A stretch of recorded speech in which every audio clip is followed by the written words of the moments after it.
Judgment time.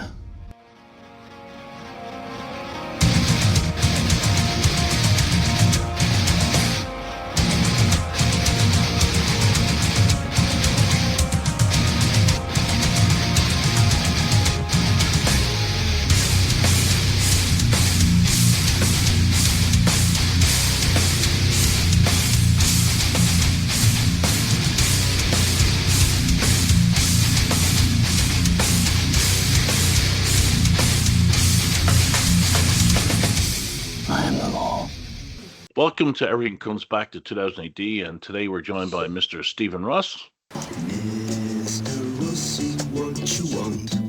Oh, a tree of ice cream cones, a cocoa castle for a home, custard cakes, coffee breaks, holiday world to say. Hello, and this episode is brought to you by Form Energy, spelled P-H-O-R-M. And Porky Pies. And it was free, P-H-R-E-E. So, give it a try. Mr. John Burtis.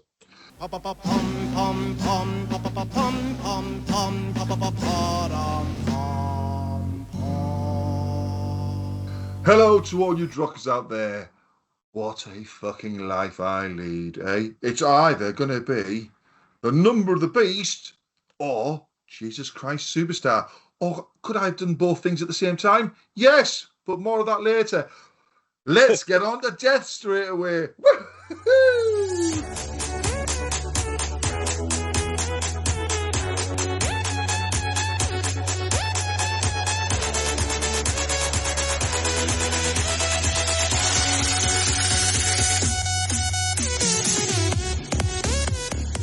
And come here, there's more.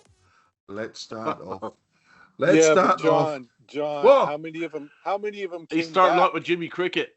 That's right, Jimmy Cricket. James Joseph Mulgrew. Named professionally as Jimmy Cricket, was a Northern Irish comedian. He came to prominence in the 1980s when he finished runner-up in Search for a Star, which led to appearances on The Good Old Days, which was something your parents watched, and I'm going to say this next, and Flint will do something straight afterwards, and Crackerjack. Flint should have said Crackerjack then. Yeah, Crackerjack. Dear. Oh, that's funny. And he had his own TV show and radio series, and he was known for his catchphrase, "Come here, there's more." So that's what he did. And he had wellies on with an L on the left foot and an R on the right, if I remember correctly. An L on the right foot and an R on the Was it the wrong way around? Deliberately? Yeah, the wrong way, because he's Irish. He has to have everything backwards. Well, yes. Well, you can't say that now. Here we are, yeah. It goes here, given to him, right, so Cricket's humour was entirely clean. A popular theme of his comedy is Irish logic and the ubiquitous letter from his mammy. Yeah. He almost always appeared in his trademark outfit of cut-off evening trousers, evening tailcoat, hat, which was given to him to wear by the BBC in the good old days, and Wellington boots marked L and R for left and right, but each one of the wrong foot. Mm-hmm. And he says he frequently prefaced an anecdote with a catchphrase, "Ladies and gentlemen, come here, there's more." So, yeah, so he obviously after the 80s, that was it. He was finished on TV. Yeah. He never saw him again. But everybody from that generation recognises the catchphrase and the look. You know what I mean? So, yeah, I remember the good old days. Oh, I do, because the parents would have it on. Yeah, it was very much like an old-fashioned live from London Palladium thing, but set in like Victorian times or something. Because the announcer was very. I remember the announcer being very. He would use long words, wouldn't he? Like felicitations and all that sort of shit. Yeah. There was this thing called vaudeville, and you'd get people dressed up in the audience. Yeah, all dressed up in that kind of characters Victorian type as characters. Yeah. And everyone then the other sort of thing that was similar in a way was the Wheel Tappers and Shunters Club, which was a working man's club. They had a bell which used to on its side, and you had like a thing that would go around, and you'd sort of like as if you were whisking a meal sort of thing. That's the sort of the way the bell would work. And they would get pub acts on and stuff like that. And the bloke would have a big flat cap on, and he was constantly smoking as he introduced the guests. And We watched some clips the other night when we were on TV. When we flicked through the channels, it was on. And we just sat there laughing, going, oh, yeah. And I'm going, my granddad would have loved this. He would have probably just sat there laughing because they would get a guest out, start singing, and we were just laughing, just going, they're terrible, aren't they? They'd get a magician up there who was shit, and it was just like, fuck me, this was prime time TV. Yeah. Can you imagine what kids would think of watching that today? Oh, my God, They'd never get through the first 2 minutes. And everybody in the audience looks like no, it's like culture on a different planet. Yeah. Right, we've got one specifically for Mr. Ross. What? Yes, I look for things, Mr. Ross. Pradeep Rawat, aged 74, an Indian actor. Now, what could he have been in as one of the main baddies? That's right, Mahabharat. Really? Yes. I just want to hear you pronounce first the name of appearance was in B.R. Chopra's Mahabharat as Ashwatthama. It's one of the major characters in the ancient Hindi epic Mahabharata. He is the son of one of the royal preceptor to the Kura princes, and it goes on and on. But yeah, he was the main baddie. Wow. Yeah, and you know what? I had the movie version of that on DVD, and I don't know what I did with it. I think I traded it in at the video store or something because it was incomprehensible. It was I didn't know the story at the time, and it was really hard to get through. So I was like, It was basically in the UK. It was basically on at like fucking near enough midnight, and if you came back in, you would just put it on and just sit there and try to be able to read the subtitles as you watched the insanity unfold across the screen. Yeah. Now, I won't go into his massive list of films and TV stuff because it's absolutely pointless apart from the Mahabharat. Right. So there we are. Once you've done that, what else do you need, right? He didn't write anything. He just starred. He was a film person, a TV, an actor. Yeah. Yeah, once you've been in that, then what's the point of anything else? Well, that's right. I mean, I think there was like 100 episodes of that bloody Mahabharat, but I can't remember. Let's open it up. 94 episodes. There we are. It just seems like more. It did, because it was one of those things that never ended. It was like Monkey. I can't remember how many episodes of Monkey, but you'd sit there and watch that. Monkey got where he switched out Pigsy, I think, and Sandy at some stage. Oh, yeah. Wow. And the next one, this popped up yesterday. Let's see. Ben Jones, aged 84, American actor who played Cooter in The Dukes of Hazzard. And apparently, he also became a politician. Really? He was, where does it say his political thing? Member of the House of Representatives from Georgia's 4th District. And obviously he kept up with the Southern state stuff because he was obviously one of the KKK in the Democratic Party. And as we all know, that's where the KKK came from. Mm-hmm. The Democrats, they're best friends. Mm-hmm. Mm-hmm. So yeah, I mean, we used to watch fucking Dukes of Hazzard for the General Lee, and then all the show it on a Saturday, wouldn't they? Yeah, and all the this is funny. During the 1960s, Jones was deeply involved in the civil rights movement.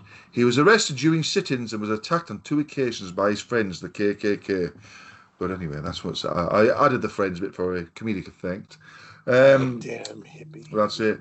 But we would watch Dukes of Hazzard, and then not long after it became quite a big hit over here, Sados with their Ford Capris would have the fucking rebel fucking horn noise. So when they'd come onto the estate and press that horn, and everyone go, oh, knobheads here. And I think they're banned now. One of my friends at school, in high school, he had the horn on his car. He had the right car. Oh, did he have the horn on his car? He did have the horn on the car, and he put the rebel flag on the roof, and he was in the process of painting the whole thing to match the car from the TV show. But he, I don't think he ever finished it. So, right. Well, he also did some films. I'm just looking at these films. Primary Colours, Deep in the Heart, Smoking the Bandit. He was the trucker with the red head. Nothing else really. TV, all 141 episodes of Dukes of Hazzard, 79 to 85. He was in Benji, Zax and the Alien Prince, various roles. Dukes of Hazzard's Reunion in 97. He was in Sliders. Oh, so he got to work with my future wife. Yeah. Yeah, she was the guest star love interest in that.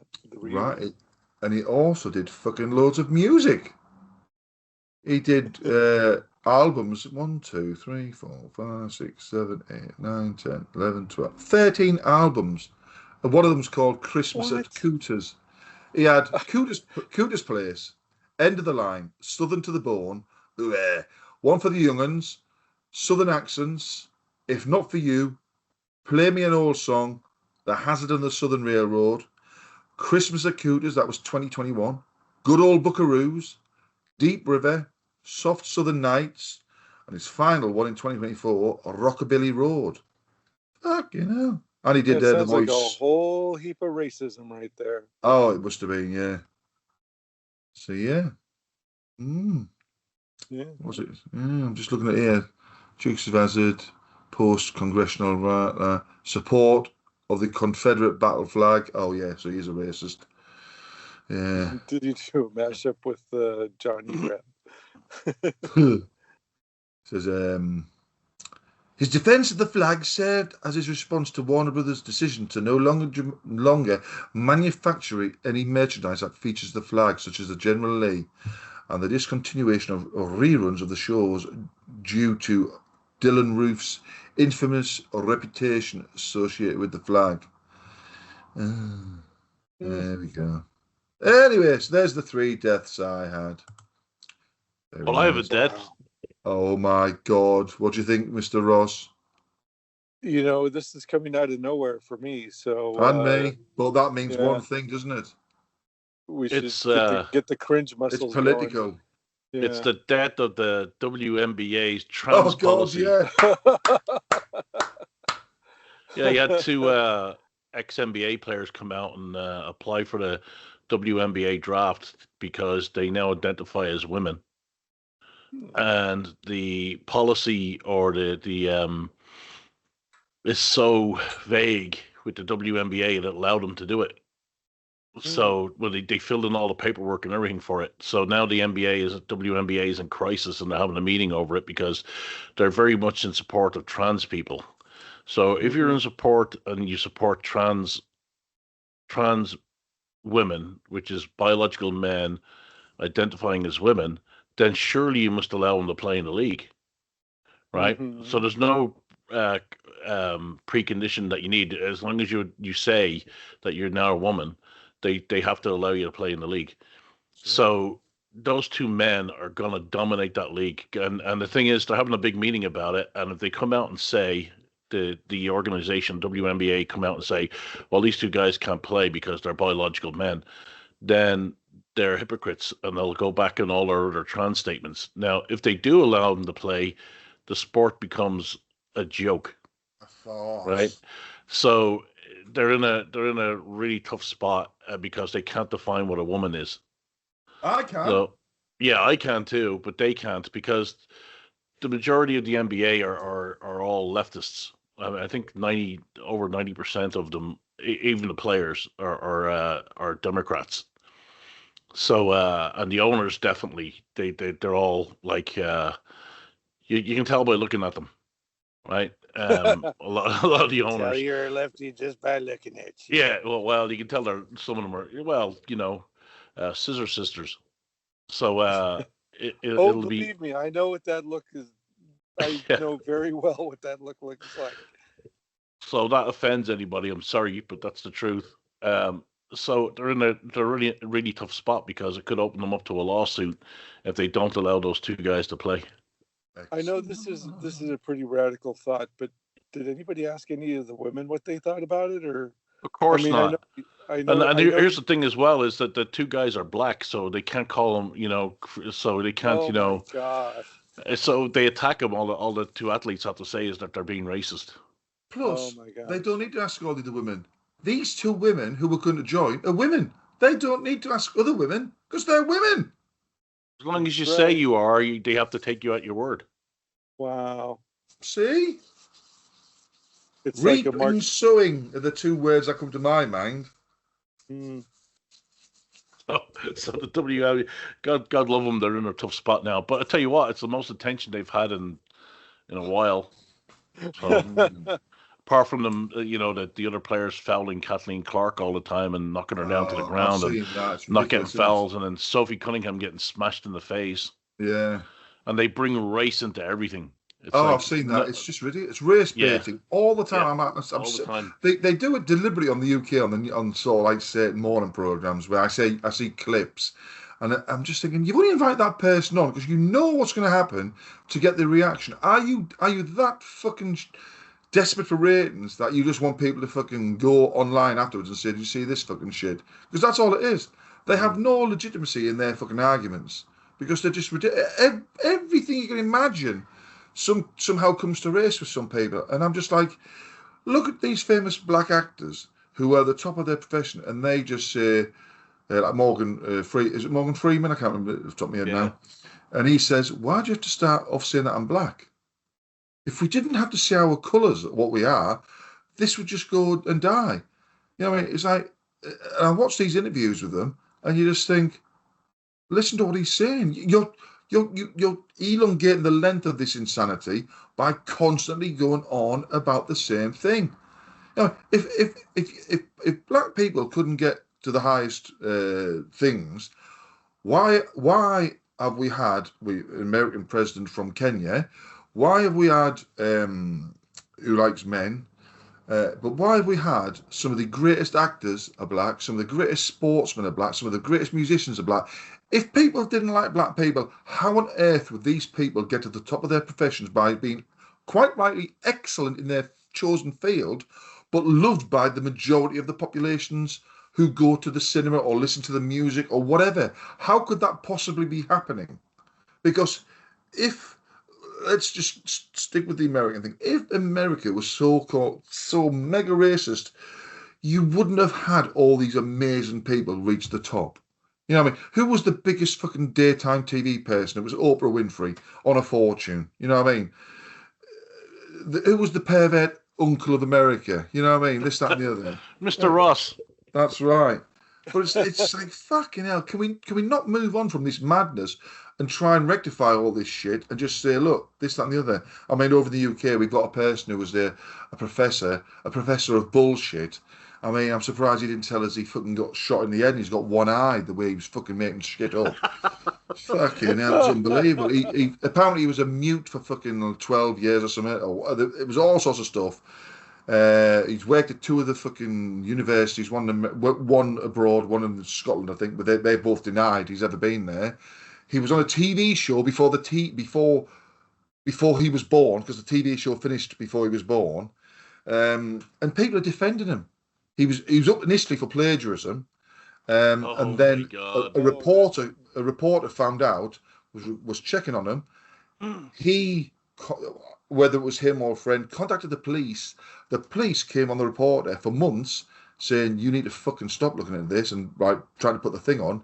The police have had to apologise to say, oh, we shouldn't have done that. Yeah, the only reason you're apologising is all of us in the country know what the shit went on now, and you can't hide behind stuff. And that's why the police don't like you to film stuff. You can't get away with that crap anymore, pretending you're something that, saying that, oh, I climbed Mount Everest, and it's easy to check. Yeah, but the thing is, these people are so deluded, they don't think people check. And the sad thing is, a lot of these high-powered positions, people don't check their fucking CVs because they're fucking full of shit. You sit down and you go for a job at the level that I'm at, you just go, oh, I did this in the military, I did this and I did that and blah, blah, blah. And that's it. It's very short and sweet. I'm committed to working, I won't be sick, this, that, all that sort of shit. But these people just make things up. There's been tons of people over the years found out, not just in the educational profession, but fucking business stuff. Saying, half the fucking Labour Party, all the Labour Party are fucking liars. You know what I mean? They're all found out, but because they're such in positions of power, nothing really happens. They'll sacrifice one every now and again, and that's it. You know, it's just like fucking hell. But yeah, this person, it's like it's all of the news, and he's resigned now from the thing because he doesn't want to do this or he doesn't want to bring it in disrepute or whatever, and he wants to escape from it. And his friends are going, "Oh, you should let it." You know, he didn't say lies. It's all there in black and white. He fucking said it. It's interviews. It's all fucking stuff. He just lied and lied and lied and lied. He did a Fauci. Yes. This is that Milli Vanilli looking guy, right? Yeah. I can't even remember his name. I read that the a dead articles. giveaway, wasn't it, Rossi? If he looks like Milli Vanilli, he's a faker. Makes him untrustworthy. Yeah. But yeah, I mean, I just laugh. You know what I mean? I just think, fuck me, why do people have to make shit up to make it sound as though they're better than they are and to get on? Because I think they were saying he was one of the... You know those professorships where you basically set for life at that place? You would never... Oh, yeah. Yeah, Tenure. he was basically a tenure. I think it was something like that. And you just think, this is the problem. If you don't check on somebody and they're on an extortionate wage, you're wrong. Now, the person who fucking brought him, she should be sacked. Everyone's calling her to be sacked because she didn't do her job. Mm-hmm. But she was just desperate to have the youngest black professor at the in the country. At the university. Yeah, and you think, again, like I say, with these actors and stuff, they earned their fucking position. They fucking, you know what I mean? I mean, to me, Samuel L. Jackson became the star when he was on fucking Pulp Fiction. I think that, was it Pulp Fiction? Yeah, Pulp Fiction. I think that's when he became noticed in the movie done. But he'd been fucking pushing his guts out for years. You know what I mean? Many times it's people just get that one little break and it works perfectly for them. It took them decades to be an overnight success. That's exactly it. Like bands, they do all the clubs and fucking stuff. Then one day something just works perfectly, and it's like they take off. And then cheekily, some reporter used that exact phrase that Flint said because it's a well-known piss take. I would to take it being overnight. Someday it'll happen. Someday it'll happen to Gary Newman. That's right. Still waiting. He's still waiting. We can wait. He'll get that second hit, and away he goes. He can actually have then a greatest hits, not a greatest hit album. It'll still be on a single. You just turn it over, and it's That's like right. both of them in there. A double A side. Yeah. Yeah. Ah, dear, what a life. Mm-hmm. Kickstarter corner, Rusty. You got anything?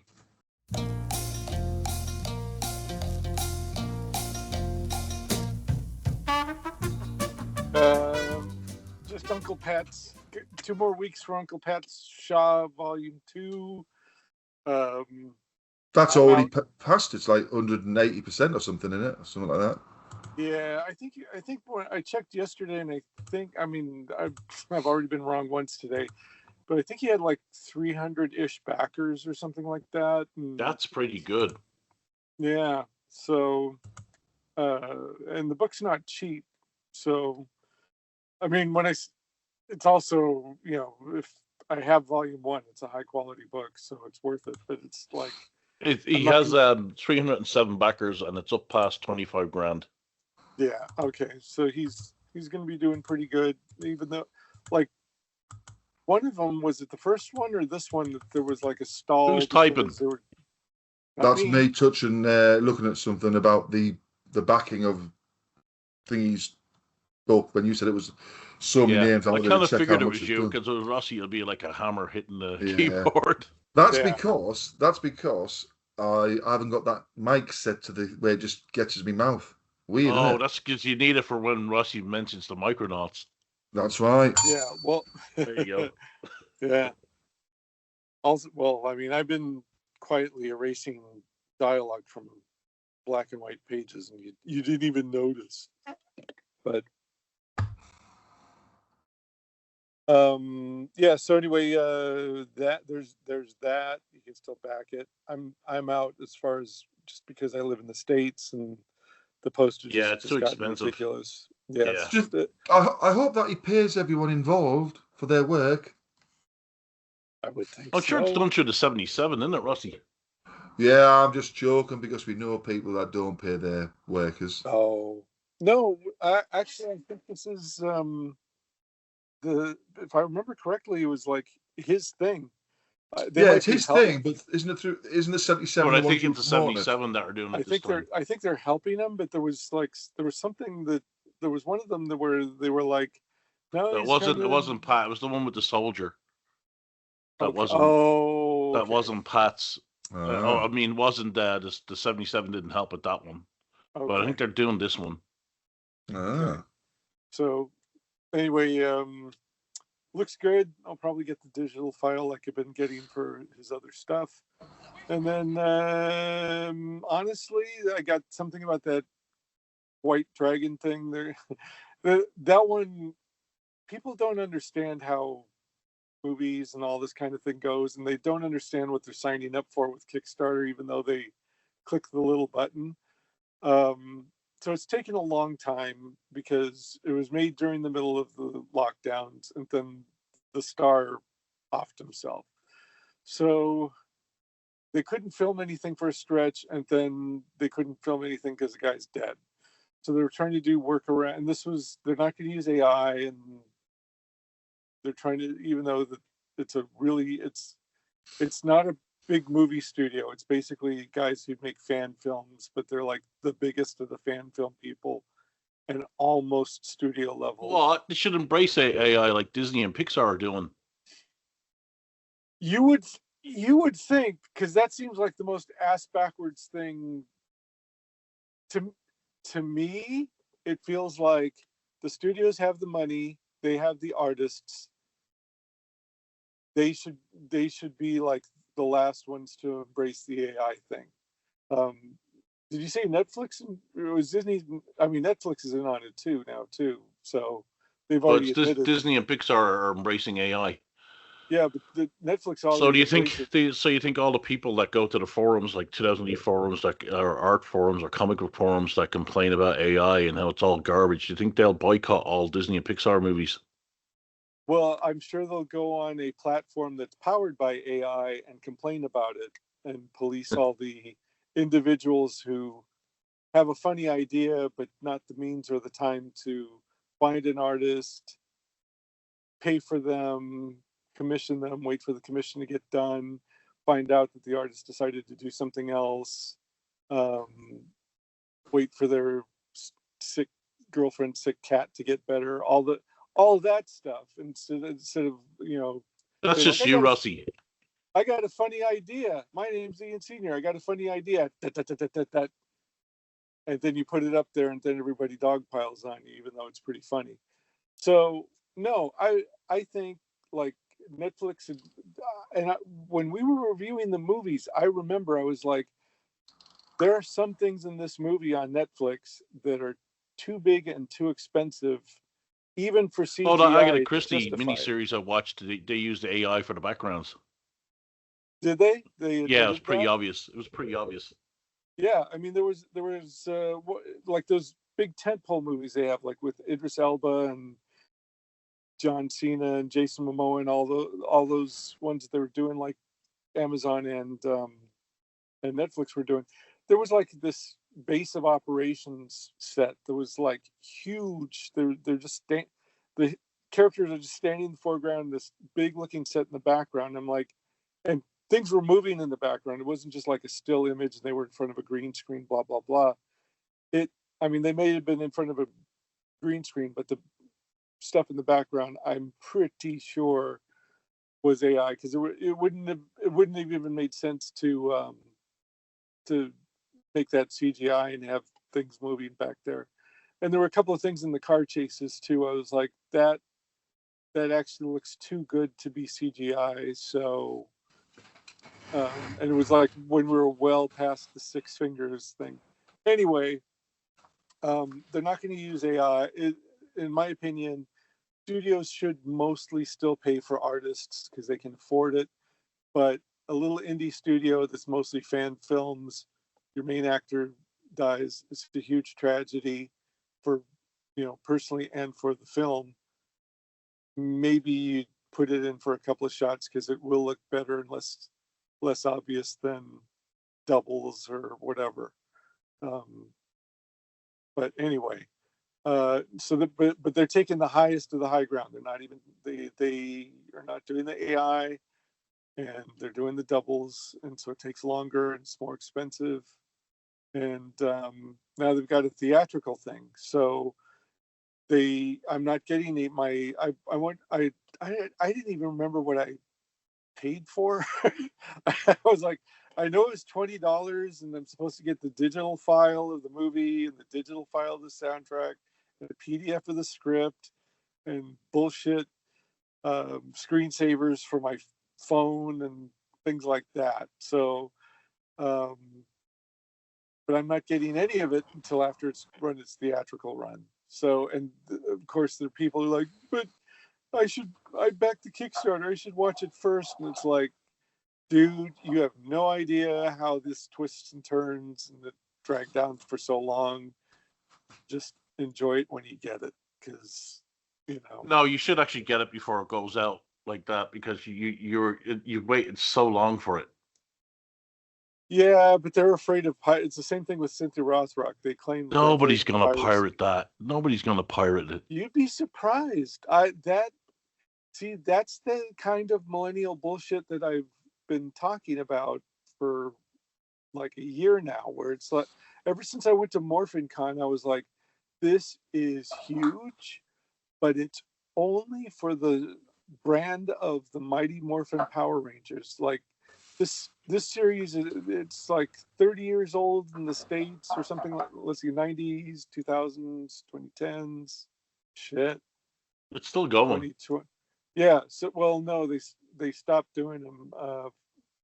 The last season they tried to like get away from the Japanese stuff altogether and make it like a YA type thing. And it's even weirder. They tried to make like there are 2 books out, 2 YA novels that were released first in hardcover and then in paperback, of taken from Trini's point of view. It's the girl, it's the girl Yellow Ranger, who in the original show was played by a male star.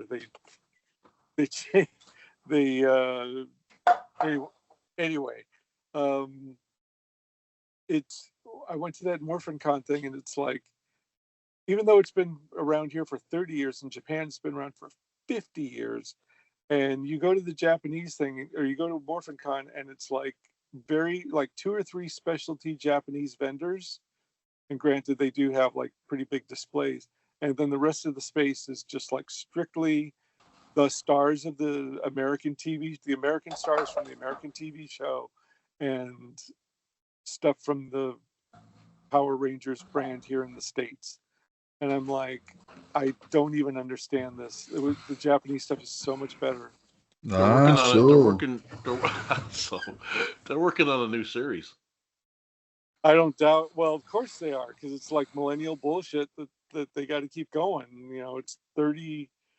It's been around for 30 years and pretty close to a straight line, so they got to keep it going, along with He-Man, and as long as it makes money, they'll keep it going. Sure. I mean, the comics, they did a fucking mashup with Godzilla, because of course they did. So, and I think they mashed them up with the Ninja Turtles. Maybe I'm wrong. Yeah, they did that you hear twice. That? I said maybe I'm wrong. So yeah, they did it. I think they did it twice. Mm-hmm. Which makes sense. It kind of makes sense, but it's like, geez, man. So. No, anyway. I have no problem with it as long as it makes money. They'll keep on doing it. Yeah.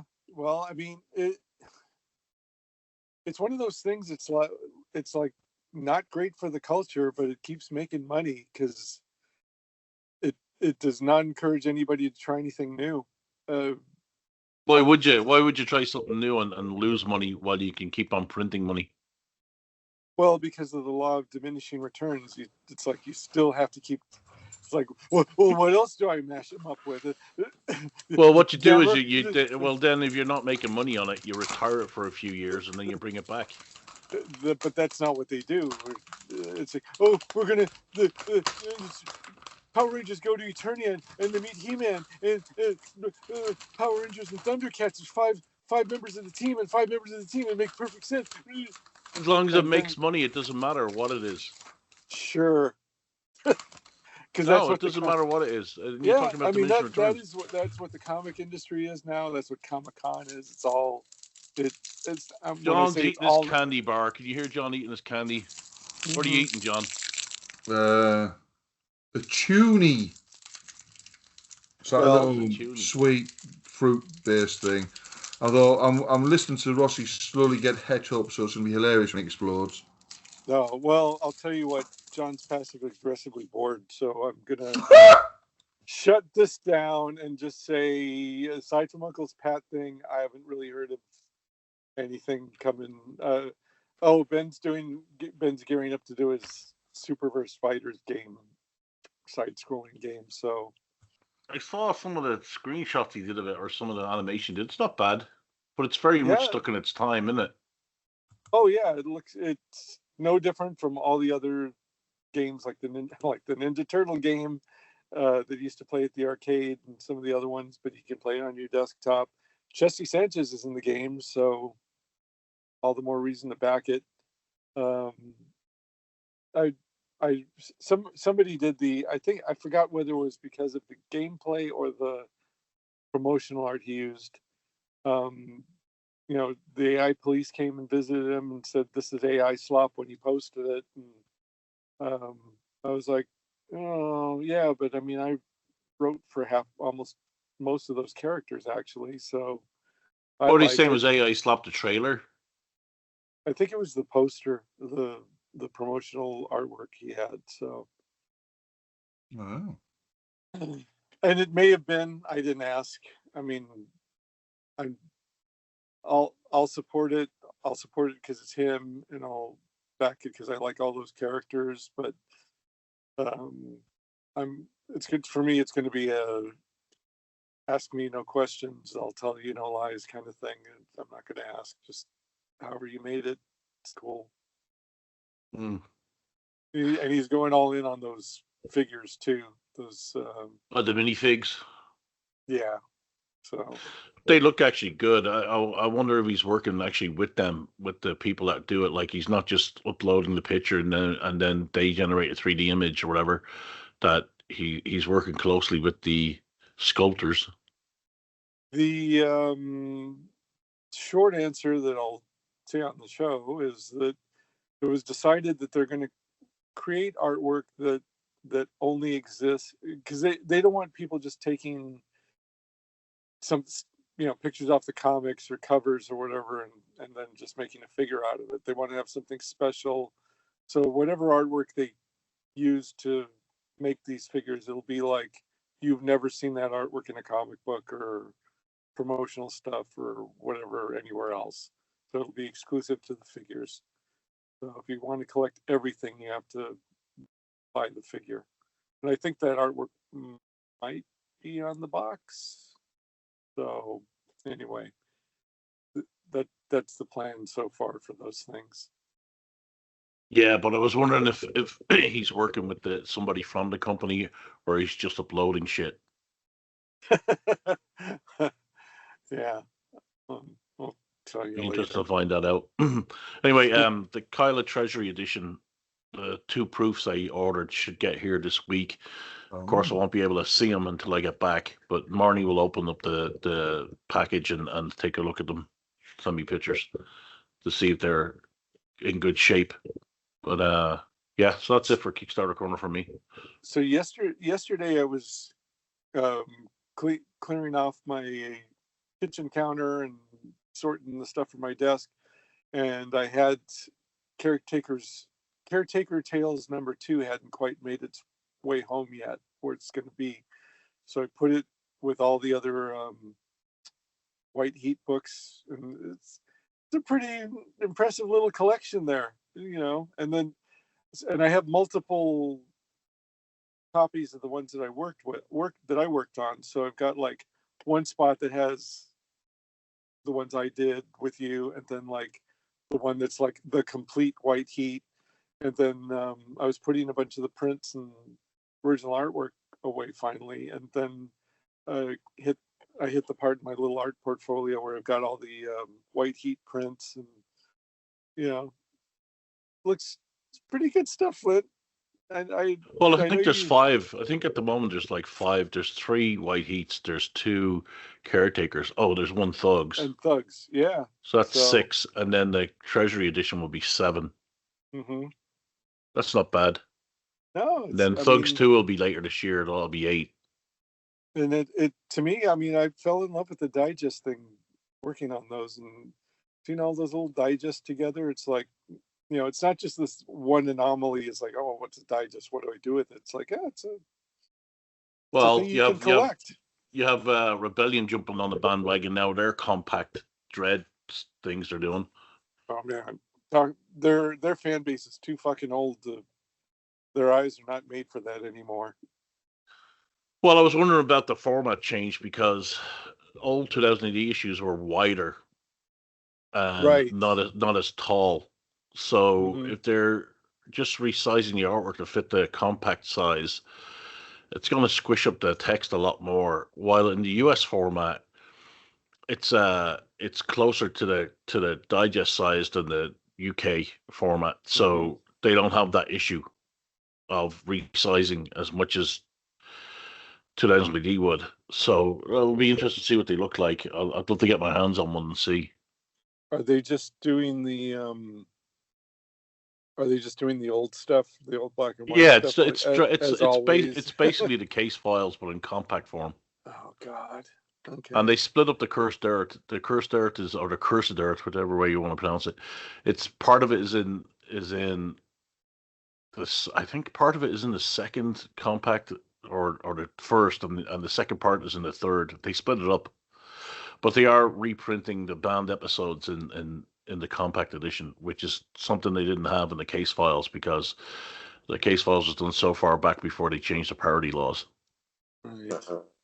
Wow. Uh, so all those kids that grew up reading the Regine issues and are buying the DC Comics small editions, they're like jumping on that bandwagon, saying like, "Yeah, now I can see where all that came from." Well, look, yeah, the compact editions for DC are selling gangbusters. That I think even Marvel are trying their hand at it too. Oh yeah, Because you're getting like what 300 pages for $10. yeah, That's a because they've bargain. already. Well, I mean, they paid for themselves over and over and over again. So, Yeah, so um, that's I mean, and even their DC Finest editions. DC Finest editions are the equivalent of Marvel's Masterworks. mhm. Um, the DC Finest editions you can pick up a couple of volumes depending on what it is. For like, I got the Demon one for like $20, and that's over 500 pages, full Yeah, color. Includes all of Kirby's run plus Matt Wagner's run in there too. It's all in chronological order. and that to me that makes sense. Like they should have been doing this stuff a long time ago, but people were willing to pay top dollar, so I guess why not, right? But I mean, that stuff it was it was like 35 cents when it came out, and somehow after all the reprints and everything else, it's more than paid for itself. So unless you're going to go through a very expensive upscaling process or art restoration or recolor it or just something, anything, if you're just going to reprint the same stuff and it looks more or less the same as it's always been when you reprint it, you should bring the price way down low to make like a lower the bar to entry for people who just want to try Well, it out. $20 for 500 pages is great. It's That's what I'm fantastic. saying. Yeah, I mean And that. that's like when they did. Remember they did the showcase and the essentials, the black and Mhm. white volumes. I mean, they were. I think they were $15, but they were at the same around 300 pages. I think. Yeah, well, Nah, you want to be doing 30 quid for about 60 pages. I mean, so like the omnibus That's editions, that's a Trigon Empire, which is a friend of mine got it as a gift, a birthday gift to Tom Oh, yeah. Foster and Michael Carroll, and he said it was absolute garbage. He well, said it was really terrible, which I kind of figured it would be. Mike Mickey O'Carroll is really good at his own stuff, but it can be a sort of a mixed bag when he has to step into something else. So Yeah. Poison chalice. they should, they should quit fucking around and let him adapt his those middle grade books he did. the superhero stuff. Those were really good. Like if he could do those as comics, I think he'd have something. But but going back to the thing, like those Marvel Omnibus ones that are like $125. Those are quality books, and you get a lot of pages, and it's all slick paper, and blah blah blah blah. So kind of, sort of, maybe those are. I think they should. They're out of your average person's price range. I think they should be maybe like $99.99, because 125 just seems like a lot for something that was 35 cents when it came out. But but then they turn around and they release the Epic editions, which are still like $50 paperbacks. And it's like, again, unless you're recoloring these things or completely restoring them by hand, that is a fucking ripoff. And I mean, you guys say DC do a better job at reprinting stuff, and I'll tell you why. Because they try and capture what the comic book looked like back then when you bought it off the stands. Well, if you look at the Marvel stuff, they're all super clean, white pages, white margins. The colors are really bright. It's like they have went in and recolored it, or they've done something with it. While the DC, they try and keep it looking like the newsprint when it came out. Yeah, and it looks tacky. The super white pages look. Yeah. It takes you. There's something about, I don't know. Maybe they've done a study. Like something about the eye and the subdued. The way the light is absorbed on the cheaper paper, and it's. Well, those comic books were designed to be printed on cheaper paper. Kirby knew what he was working with, and so did all the other artists. They knew they were working on newsprint, basically. Right. There was so. Was it one of you? Somebody posted something somewhere about an old-timey artist who knew how like the ink was going to be. It was an inker. I think it was mentioned at the Eisner thing. Like they knew how the cheap paper was going to absorb the ink, and that's how they developed their inking style accordingly. Yeah. So when you get rid of that and print it on this bright, shiny paper, you're going to lose all that. Yeah, if you use like really good paper that doesn't, the ink just kind of like sits on it instead of getting absorbed in the pores. Yeah, at least when Marvel do their omnibus and stuff like that, they try and keep it as close to what the printed page was. Right. Also, Marvel overcharged too. Marvel's stuff is way more expensive than DC's. Well, the Marvel now is garbage. I mean, you guys make fun of me for being a Marvel supporter, DC hater. It's like, the comics aren't the best. I respect DC. They're playing catch up. Marvel is to DC now. That would imply they're making an effort, but they fired CC Cebulski. Right. So who knows? I have a feeling they're just going to be like try to be super slick now. That new guy looks like he's not exactly a comic book fan, but knows how to, like you said, make the money. So what, Dave Walker? Yeah. Oh, he's a big time comic book fan. He's the one who spearheaded DC's 52, the weekly comic. Oh, okay. So shows what I know. DC is. Yeah, he knows his shit. Okay. So. And just to close the book on Kickstarter Corner, because unless you have something. No, I'm good. Okay. To close the book on that, this is going to be Kickstarter for the future. There's a massive amount of nudity in the thing that I've been removing the words from. So, holy shit, I didn't realize. Well, Barbara? God damn it. Yeah, this mystery strip called Barbara. Yeah, I'm like, and there. Why didn't you want to mention it? I was keeping a surprise. So. All right. Well, yeah. I'll cut this part out. No, it's okay. We can just leave it in. I don't think anybody's gonna look it up too hard. So. No. Anyway, yeah, but God damn, some of the artwork and the storytelling is like so good. I can hardly wait to put words in. It's so good. So, What font are you using for the dialogue? probably the one that I used for Jungle Comics. Yeah, don't use that. Don't use the Jungle Comics font. No. It's like I'll give you a font. Yeah, send me the Barber font. I'll be glad to use it. The I mean, font I'll not send now. you will be the font I'll send you will be a Comic Craft one. Okay. Yeah. Oh, hold on. Do you use the same font for your? Yes. Yeah, it's like Kubert art, Kubert font. Oh, that's not bad. You keep that one, Rossy. That's what I I'll send thought. you the other font anyways, but that's pretty good. Yeah, I mean it's kind of old timey, but kind of fits because you don't want it to be too slick because there's no getting around that this is a it's an old comic. strip. But it doesn't. The thing is, like it doesn't. There are tells, but it's not like every panel that you're looking at an old comic, Right. and it's miles ahead of yours. So, Right. And like I said, your had like very, very, very mild nudity, but this is like, dang, she's like fighting this dude topless. So. As you do. Yeah. So. All right. Okay, movies and TV. What you got, John?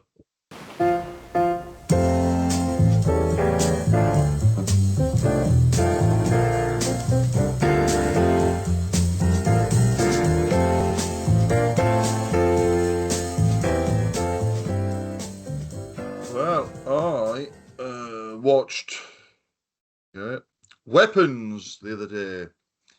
2 hours, 8 minutes long, 2025, 18 rated, 7.4 on IMDb, starring Julia Garner, Josh Brolin, Gary Christopher, Benedict Wong, etc., etc., etc. I quite enjoyed it, apart from the very end, where it was just like, I'd like to see a proper ending, if you don't mind.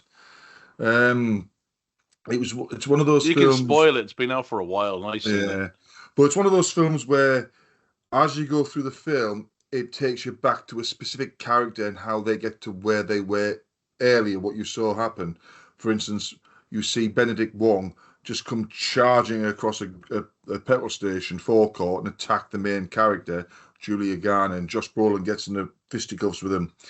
And then that ends, and we go to another name, and we see what happens there. Then we get to how Benedict Wong suddenly became like that, which I thought there was some really creepy stuff that went on, and I'm just thinking when it was going on, I'm thinking, well, you've just seen what happened there.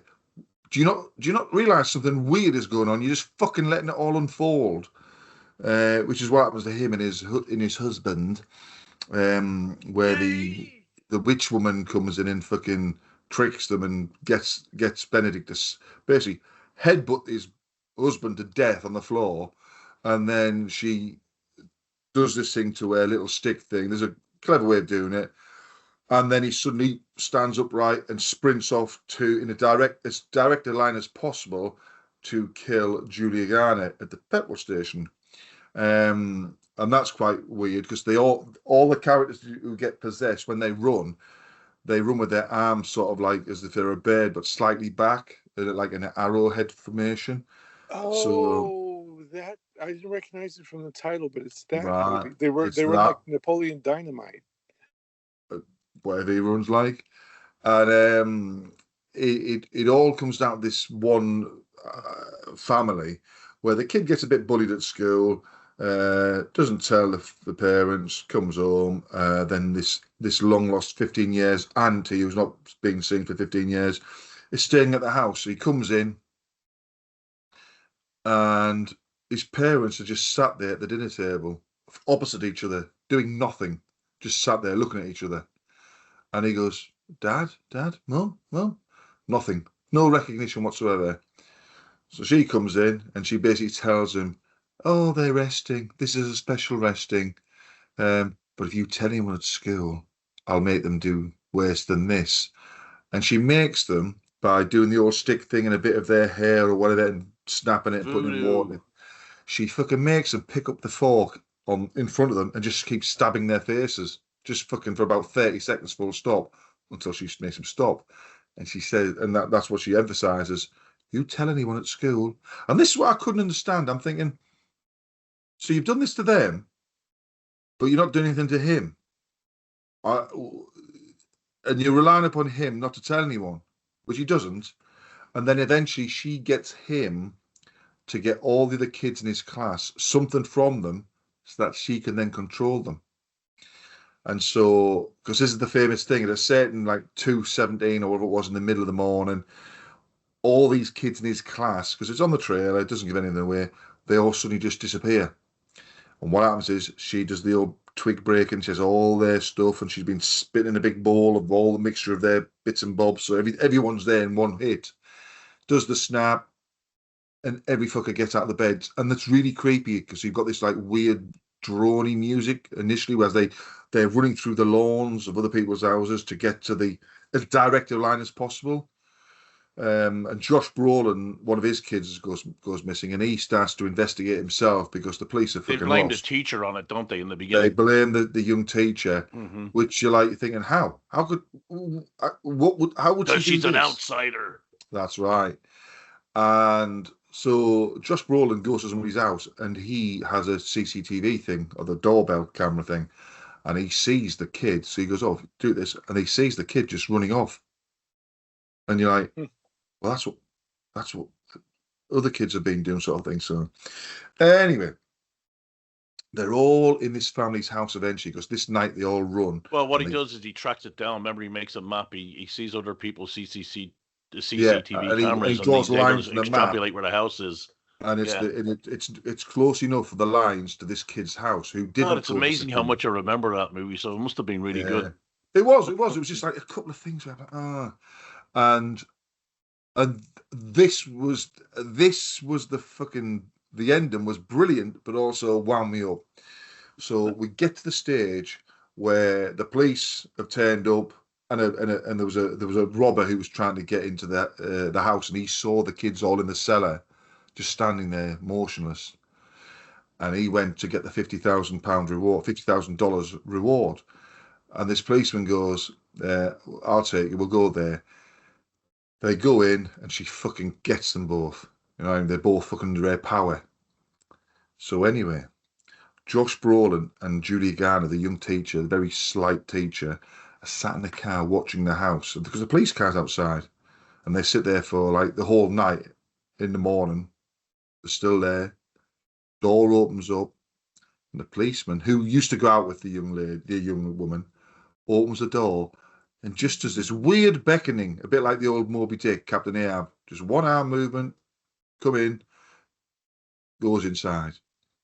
So they go in, and I'm thinking, what the fuck aren't you calling for anybody? This is fucking weird.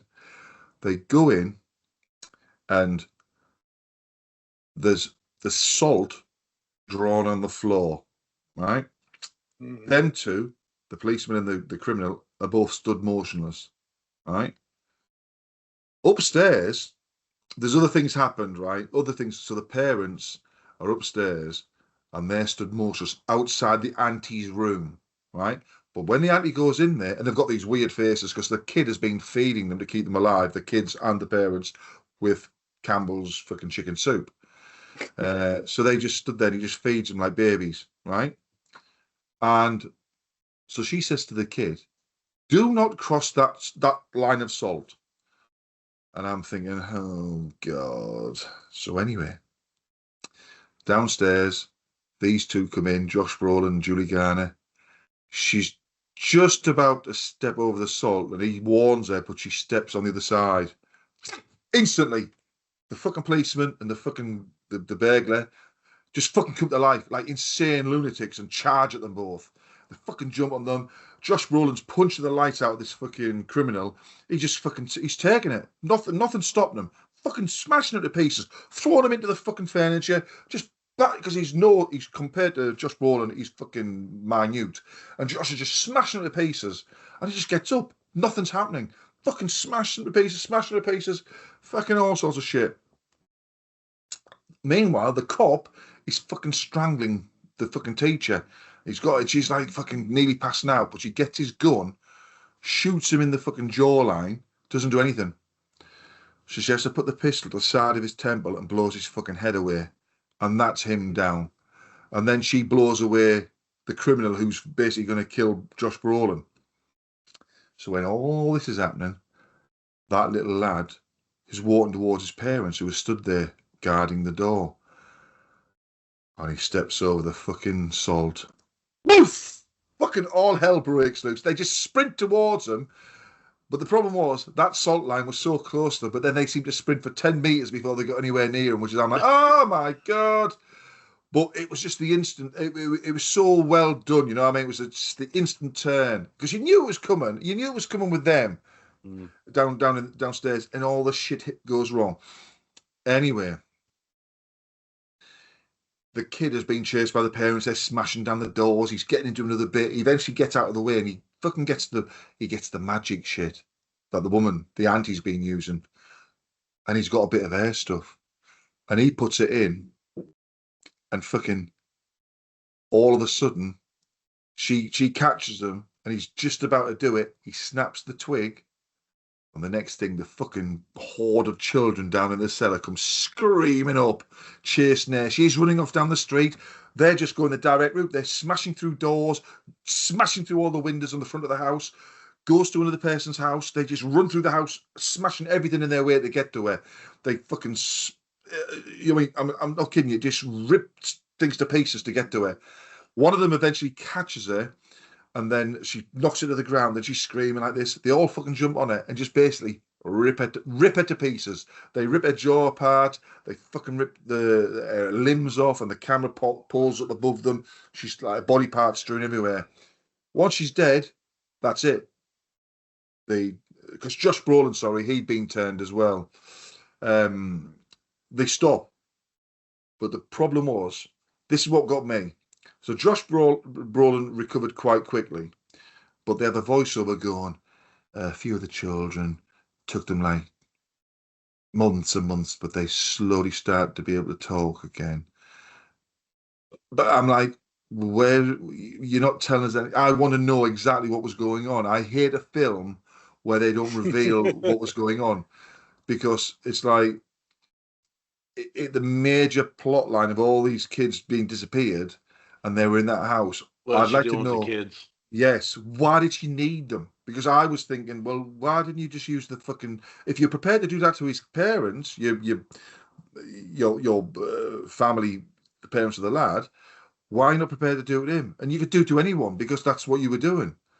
But all will be revealed in the sequel. Yeah, but it was brilliant. The tension, the build of the tension, the sad things like the gay couple was fucking horrific. You know what I mean? The way it was done was brilliant. It was just the end and a couple of bits just like, oh, you bastard, I hate that.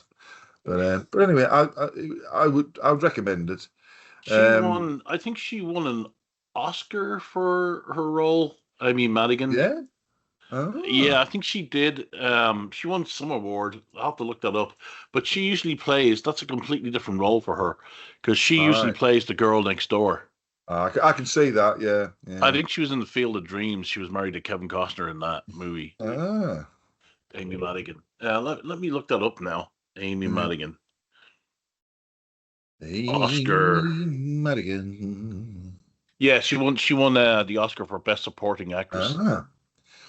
And the other thing that I watched this morning once I got up, I thought, right, well, first of all, I'd take the car down to get the coolant sorted, and I had a phone call. She was in Uncle Buck as well. Remember Uncle Buck with John Candy? Yeah. She's always played like the sweet girl next door.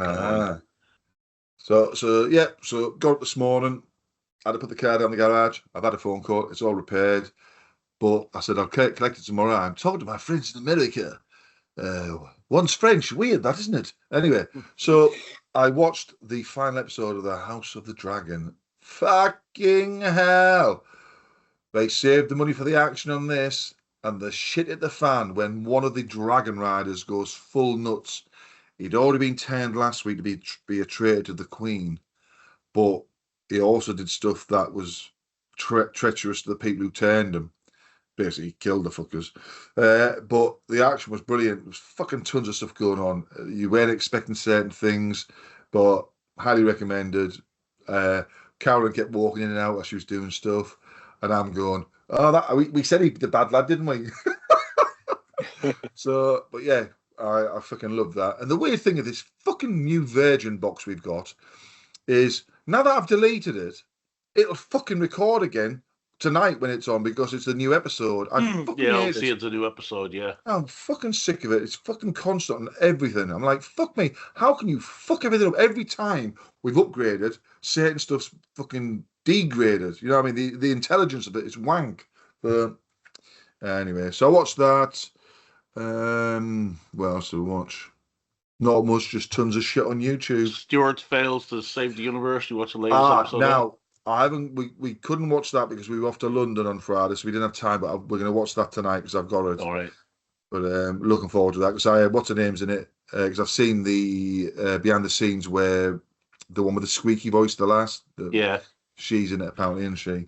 Yes, I won't spoil it for you. And I've watched, and I'm up to date on all the Star Trek stuff.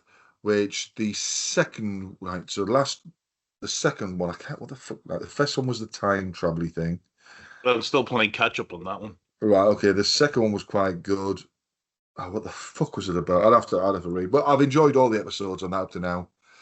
Yeah. So that's definitely that's the best Star Trek thing for years, as far as I'm saying. That's the only series I've watched after the after the original series because all the Star Trek that followed after the original series has been complete wank for me.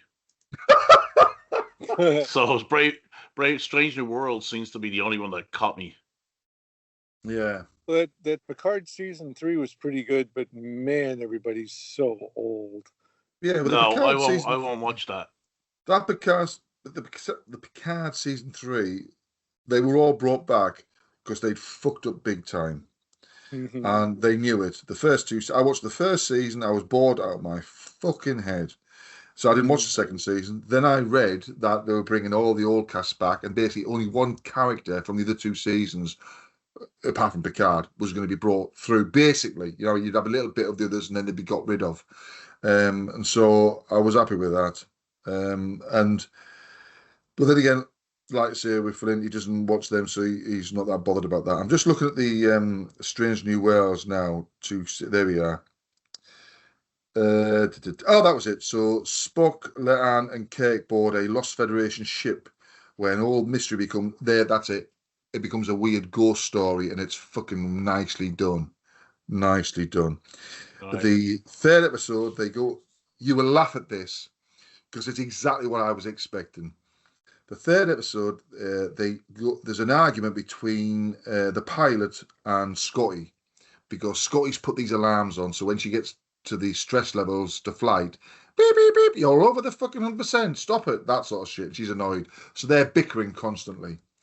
And then they go on this pleasure planet, which apparently once you open them doors, you've landed in your little spaceship. You open them doors, the atmosphere starts to make you fucking enjoy yourself instantly. So you have one person singing, which was ironically weird. She was singing, the fucking Welsh singer who just died not long ago. Turn around, bright-eyed.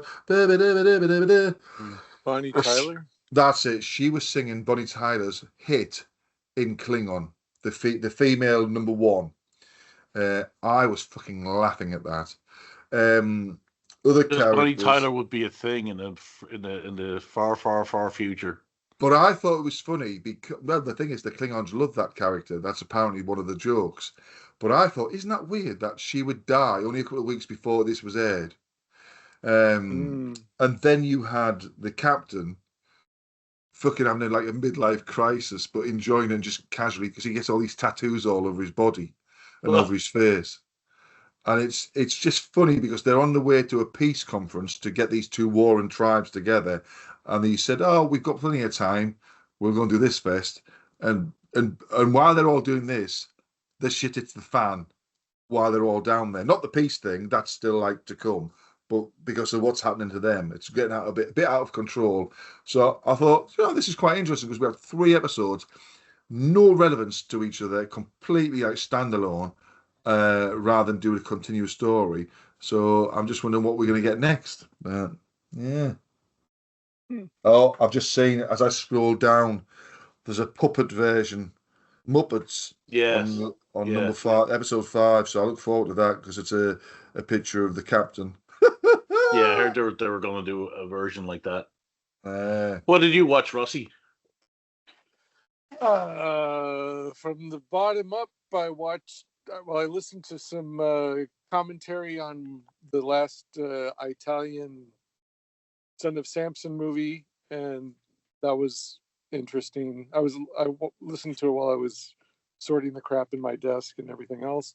what, you crap in your desk? Not anymore. Excellent. Beautiful.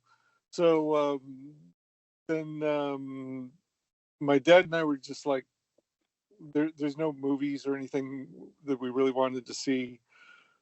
So we started watching a thing on Apple Plus called Silo, which is based on a book. There was a big publishing phenomenon because a guy started doing his short stories on Kindle.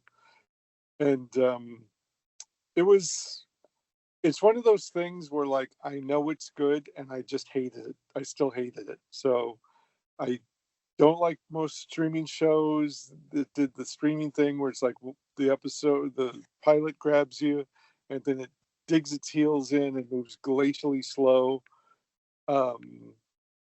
It's meant for people who just like to hang around with these characters and watch them go about their business hour after hour. It's full of these kind of tropes where it's like nobody remembers the past, but then these relics from the past keep showing up, and then there's a bit where they literally in fact it's so trope filled. There's like literally a version of the long walk that people go through. It's like, oh, I want to go outside, I want to leave the silo and go outside. So they line up just like in the long walk, and then they go out the door, and it's this big dramatic moment. And then they're supposed to like wipe off the cameras, and nobody's able to survive because somehow the stuff gets into the suits and blah blah blah. Ooh. I gave up. I saw 3 of them, and then I told my dad, if you want to keep going, go for it. And then I saw him again, and he'd only seen like 2 episodes that I missed, and it was almost like I'd missed nothing. And I was just, Why don't you watch, if you're watching Apple TV, why don't you watch Sugar what's Sugar? with Colin Farrell? He's a detective searching for a girl that disappeared. No. There's no padding in that series at all. But Okay. I guarantee your dad will hate the reveal. Oh, okay. Then no. The minute it's this one scene happens in it, your dad will go, "Fuck this shit! I'm not watching this." Brilliant. Yeah. Well, speaking of fuck this shit. So the third thing was, but we were so like whatever about whatever we're going to watch. We watched Supergirl, and I kind of hated that one too. So here's the thing. There's good things in it, and then there's like a lot of missed opportunities, in my opinion.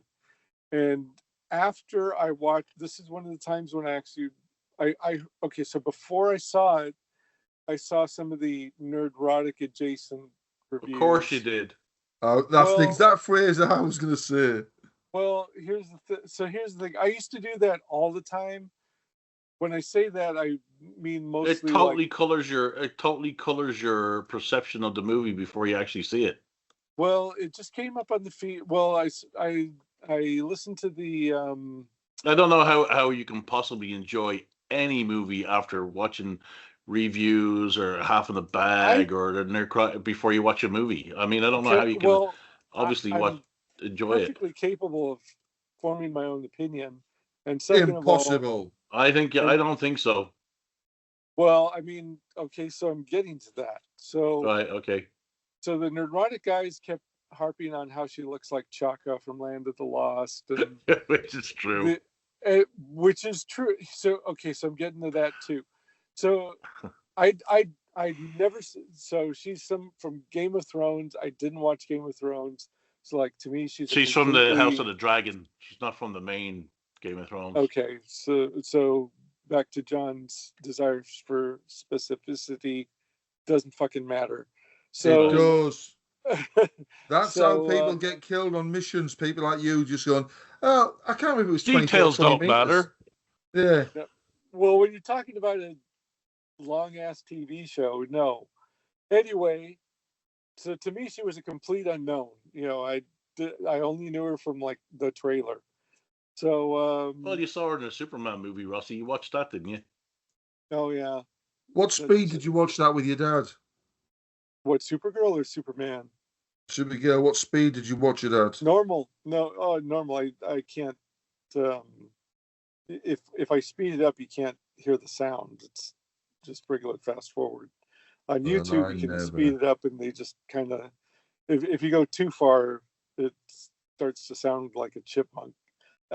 In fact, I kind of dialed back on that because it was kind of making me anxious because everybody sounds like a little too hyper when you do that too much. So the so I did listen to Half in the Bag, and I listened to Film Threat, which Half in the Bag, they're when they do express a political opinion, they're old timey arts fans, lefties. It's like they lean that way, which is great. It's fine. It's like, oh wow, you can have a progressive opinion and not be a lunatic. Well, there are kind of lunatics, but they're fun lunatics. And then I listened to the Film Threat one, which is kind of like the most balanced of the. I don't feel like they really do much for clicks. They're not all about, they don't have the thumbnail with the actor with like big googly eyes or photo, AI or Photoshop. Like Nerdrotic literally did like an AI version of her as Chaka, and I was like, yeah, that may be a bridge too far. So I did listen to those. So I went into it going like, this doesn't sound like the kind of movie for me, but my friend Daniel said he saw it twice, and he defended some of the things that these guys were saying like about.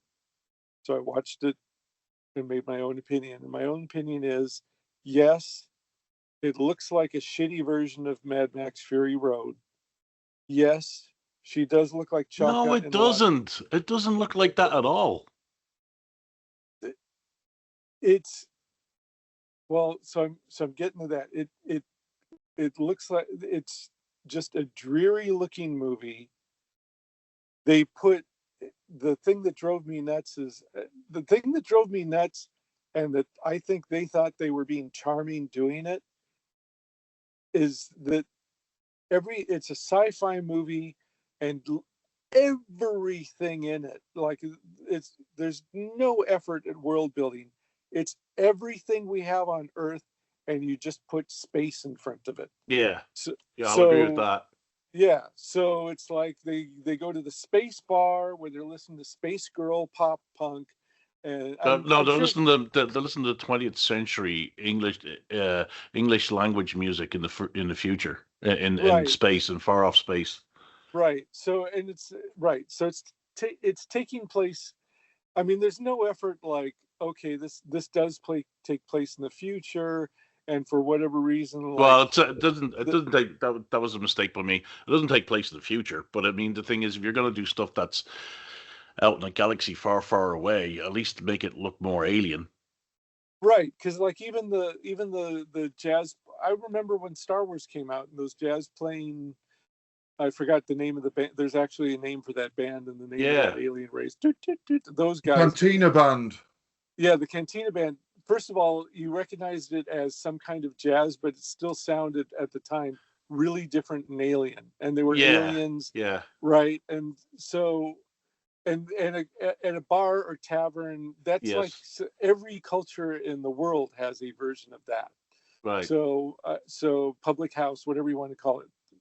But this is like an American bar populated by aliens with a jukebox, and they're playing this. And she comes in. She's wearing her trench coat, so they know that the kids aren't going to get that this is a retelling of True Grit. But she's wearing her cowgirl trench coat, and her hair's dirty for the whole thing. And prior to the release, the interviewers were saying like, "Oh yeah, it's good to show girls as messy and showing grief and trauma." That's like the millennial Zoomer thing. They love their How is stories it a about retelling grief of and True trauma. Grit? It is 100% a retelling of True Grit.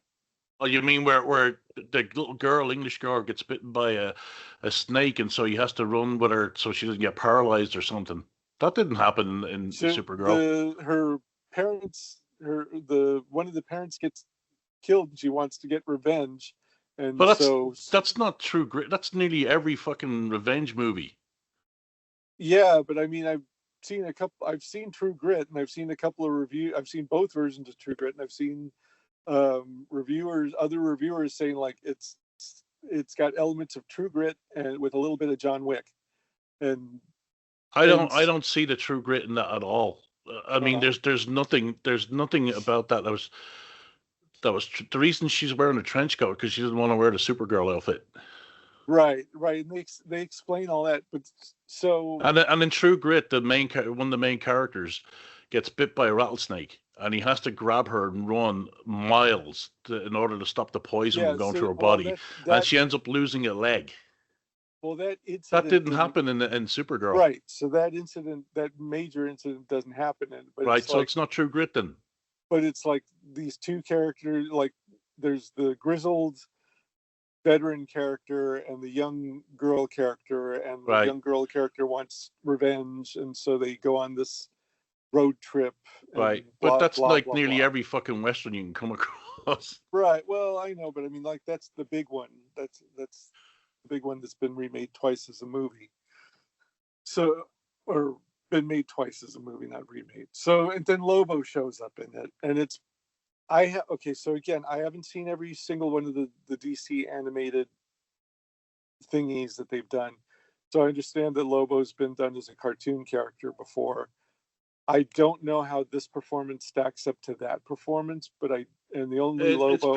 pretty much nails it. So the Lobo that I know mostly is the Simon Bisley, Alan Grant run Right. of the comics. I did read like Omega Men, where he's like basically completely different. Yeah, he's kind of like neutered. Yeah, to me, it doesn't look like Jason Momoa was like he came in for a day and didn't even have to interact with the main actors they just like filmed him in close up and then edited him in throughout. And again, it's like, okay, cool biker dude. It's in space. I know Lobo's an established character. People used to Lobo, but when you put him in a movie where like everything else is just, there's even like a space department store, and the doorbell goes ding dong when they walk through the door, and I'm sure they thought that was hilarious while they're working Yeah, on it, because yeah. Guardians of the Galaxy was pretty much the same way, but it's like, okay, the low effort world building thing is kind of, for me, it's played out. With everything else in the movie, it kind of feels like you just don't really like this kind of thing. So why are you? Well, I'm sure they paid you a shit ton of money, but artistically, why are you doing this? Yeah. So I'm gonna skip to having said all of those things, and spoiler for the end. So the thing that outraged the neurotic adjacent people was that they go through this whole thing, and they talking about, you shouldn't be seeking revenge. It's going to rot your soul, blah, blah, blah, blah. And Supergirl, who's just like kind of grieving that her world is gone. I mean, she's not like a grizzled killer like Lobo or whatever. She ends up like killing the bad guy for the girl has her chance. She says no. And then Supergirl kind of like turns around and polishes him off. which for those of you who think like, well, you know what, how many fucking times did the Joker get away and wreak more havoc? Because Batman didn't kill him right when he had the chance, Joker ended up killing like thousands of other people over the course of his career every time he escapes. So there's logic to the, you know what, maybe we should do this one time once, blah blah blah. The that I could go back and forth about. The thing I did not like was that nobody talked about is that Lobo is sitting on the top of the hill there. Lobo is like gleefully slaughtering people throughout this story. Which, okay, I don't want to get into that. That's a whole other thing. But he's slaughtering the bad guys. He's gleefully slaughtering. Okay, so I will get into this. So there was this. She kills bad people. There was this post. Yeah, right. So there was this post Harry Potter trope where there'd be this main character who is born to do something spectacular, save the day. And was that character called Mary Sue? No, it's not even like it could be a guy, it could be a girl. One example I distinctly remember because I had high hopes for it and it was really disappointing, was one where this annoying I'm gonna play the card because they definitely want you to know this. There's this like annoying Jewish teenage character who's born to do something amazing, and he goes to like magic Asian land and teams up with Jet Li and Jackie Chan. And in a week, Jet Li and Jackie Chan train this guy to be like as good a martial artist as they are, as having spent like all their lives training and discipline and all. In a week, this guy does it. And so he goes and gets in a fight with the baddie and saves the day, blah, et cetera, et cetera. So there was this trope that was like, this main character doesn't really have to do any physical training or discipline or whatever. They're just born to be awesome. But then they're surrounded by warriors who have done all of these things. But they're all B characters. They just, they're training their lives, their discipline, their what made them heroes. That's not the focus. It's all on this Harry Potter-ish type character that he's just born. He's like the magic seed that's going to restore the land. And so, where was I going with this? Who knows? I don't remember. Anyway, so the problem is that Lobo's sitting on the top of the hill there, looking down, watching Supergirl kill, and he smiles and goes like, "Yeah." And I'm like, in addition to the horrible messaging of the, oh, you're grieving over something, you can be drunk and you can be messy and you can be a slob and you can be obnoxious and you can be a bitch and all these other things. That's okay if you're grieving, and that can go on. At no point do you need to, at one point in the movie, she does pull it together, but it's like, she was so horrible for the first part of it. It's like, but by the time they got around to that, I didn't care. And then to have Lobo like give his seal of approval to the murder, I'm like, and you're supposed to love Lobo. I mean, he's wired for he's acting like he's on space cocaine through the whole time. He's saying goofy things, and he says bastard at least 3 or 4 times, and and rock and roll's playing, and he's got his big hook and chains and shit, and his space motorcycle and all. And I'm like, this is just awful. It's awful messaging by awful people who. It's not really a family movie at all. Which comes to the ultimate damning statement. This is after 5 seasons of Supergirl on TV, which was done successfully, I guess, this is not what anybody wants to see in anything called Supergirl. If they called it like Space Bitch, it would have been fine. But this is not. And again, it's not a kid friendly movie. And going back to the villains too, it's like space Russians and space human The trafficking. Russians are the bad guys, huh? So, I mean, what kind of accent was that? If you did, and then and the bad guy just kind of like he says things in a weird way and he's cocky and peculiar, but he's like, he's doing terrible. He's doing bad things, but he's not really human menacing. trafficking. Yeah, but it's like, which is like the lazy. It feels like the lazy current year way of like making somebody bad. It's like, well, what do we do to make him bad and do that? So the short. I got to move along with this, but so after I had seen it, the YouTube algorithm brought up this video by Princess Weeks, who's a writer for the Mary Sue. And she talked about it for 20 minutes and she compared it to the comic book. And a lot of the things that people complained about the movie were not issue. They were more than taken care of in the comic book itself. She wears the Supergirl costume for almost the whole thing. And the grief and the trauma is dealt with in a much more mature way. And I don't even hold on a minute. I thought it was based on True Grit.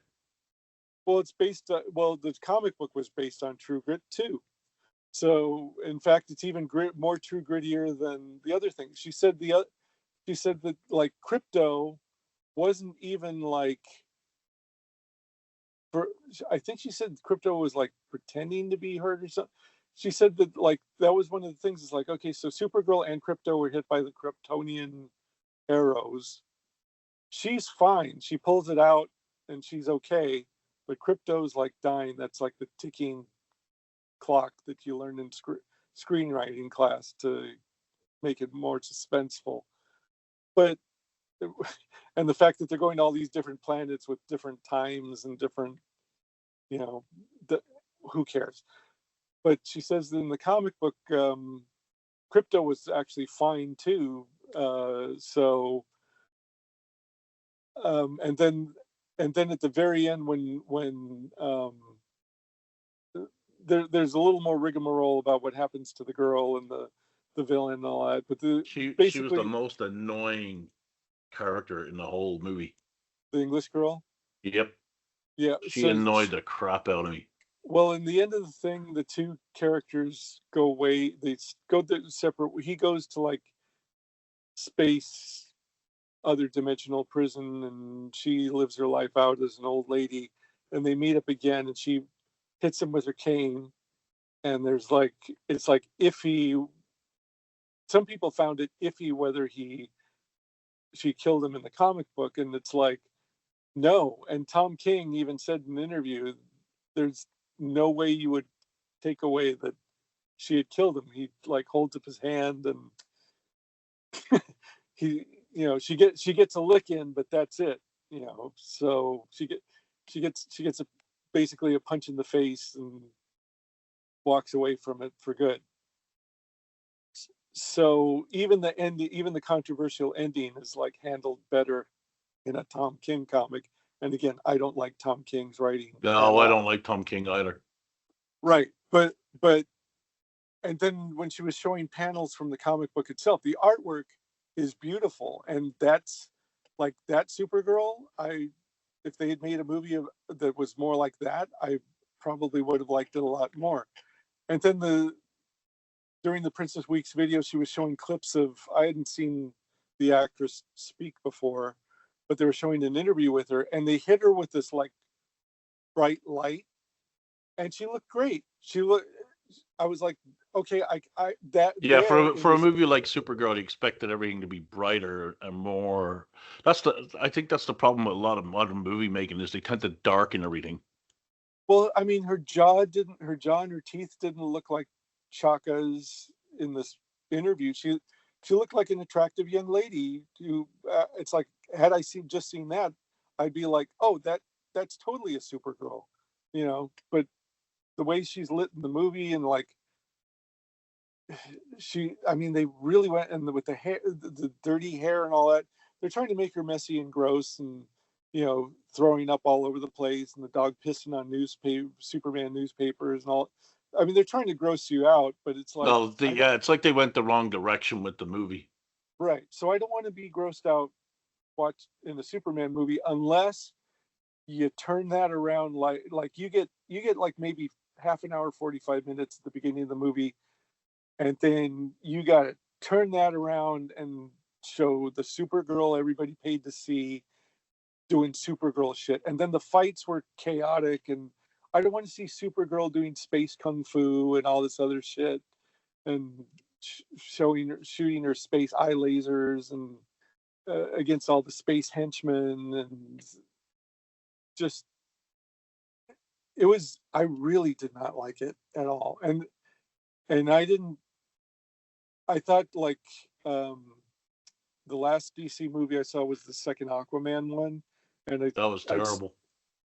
To me, it started off okay, and I thought, wow, this looks spectacular, and then it got really dumb. It's really bad. That's such a terrible movie. It's really dumb, and then the CGI at the end and all that was not good. So this one was different in a more like they really put in the effort to make it unlikable. Like the other one was just dumb. It's like, I don't think they went out to make it unlikable. I think their approach was to make it look completely different than a Superman movie, and in that way they achieved it, because it's nothing like a Superman movie. Right. So, but it wasn't like, it's nothing I'd want to ever go back to. No, because I also think that it's probably a James Gunn thing, where, dude, you're making these movies for families, right? So you're gonna have to dial some things down. You can't do what you did in other movies. You can't do a fucking Peacemaker on Supergirl. It's not gonna work. No, and the same thing with or you know what, the Suicide Squad. That's the perfect thing for James Gunn to do James Gunn shit. Yeah. Peacemaker 2. He can do all of those things there. Yeah, but something like Superman and Supergirl, because I think they did it just to make it a different type of movie than Superman. But the thing is, dude, you got to remember who your audience is. Well, the problem is that they had source material that was Supergirl enough that if they'd stuck to that, it would have been okay. Like this, I give it less than 50%. Whatever your scale is, 10 stars, 5 stars, I give it like less than 50%. It wasn't completely horrible, but it's like there's things baked into the messaging and the way things were handled that pissed me off, and so I would give it that. Well, I like that she killed the bad guy, but the thing, then again, like I said, when I saw it, when I reviewed it, I like that she killed the bad guy, but if you're going to do a family movie, a kid-friendly movie, she can't kill the bad guy. If she killed the bad guy, that's one thing, but to have the cool guy that you're trying to sell this, let's not mince words. Lobo was supposed to be like a big part of why they were trying to get comic nerds to come see this movie. So you've got the cool guy who's likable and funny, sitting on the hill giving you a thumbs up after you've murdered this character. The Lobo's, the cool guy seal of approval. That is horrible messaging for this. If she just killed him and she didn't like having to do it, and it was just kind of like a bitter moment, and it's like, I'm going to do it so she doesn't have to do it, kind of thing. If you're going to do it, fine. It's still not something I'm in love with, but well, see, they probably shouldn't have put Lobo in that movie anyways, because Lobo, I can see, is a Deadpool type character. He's actually worse than Deadpool, so he should have been given his own solo adult movie. Right, but this is how they're trying to do the Marvel thing, where it's like with Black Panther, he's like in a quarter of the big movie, and so then it's like, now that you've got your taste of him. Yeah, but he's the wrong character. He's the wrong character to do it with. Right. That should have. Because he's definitely an adult-rated character. Right. They should have just let James Gunn do his James Gunn thing in the Lobo movie, which would have been fine. Yep.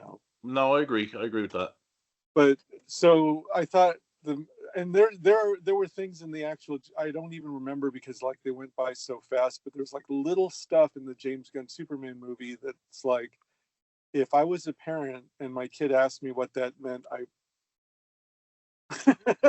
it'd be like, fuck you, James Gunn.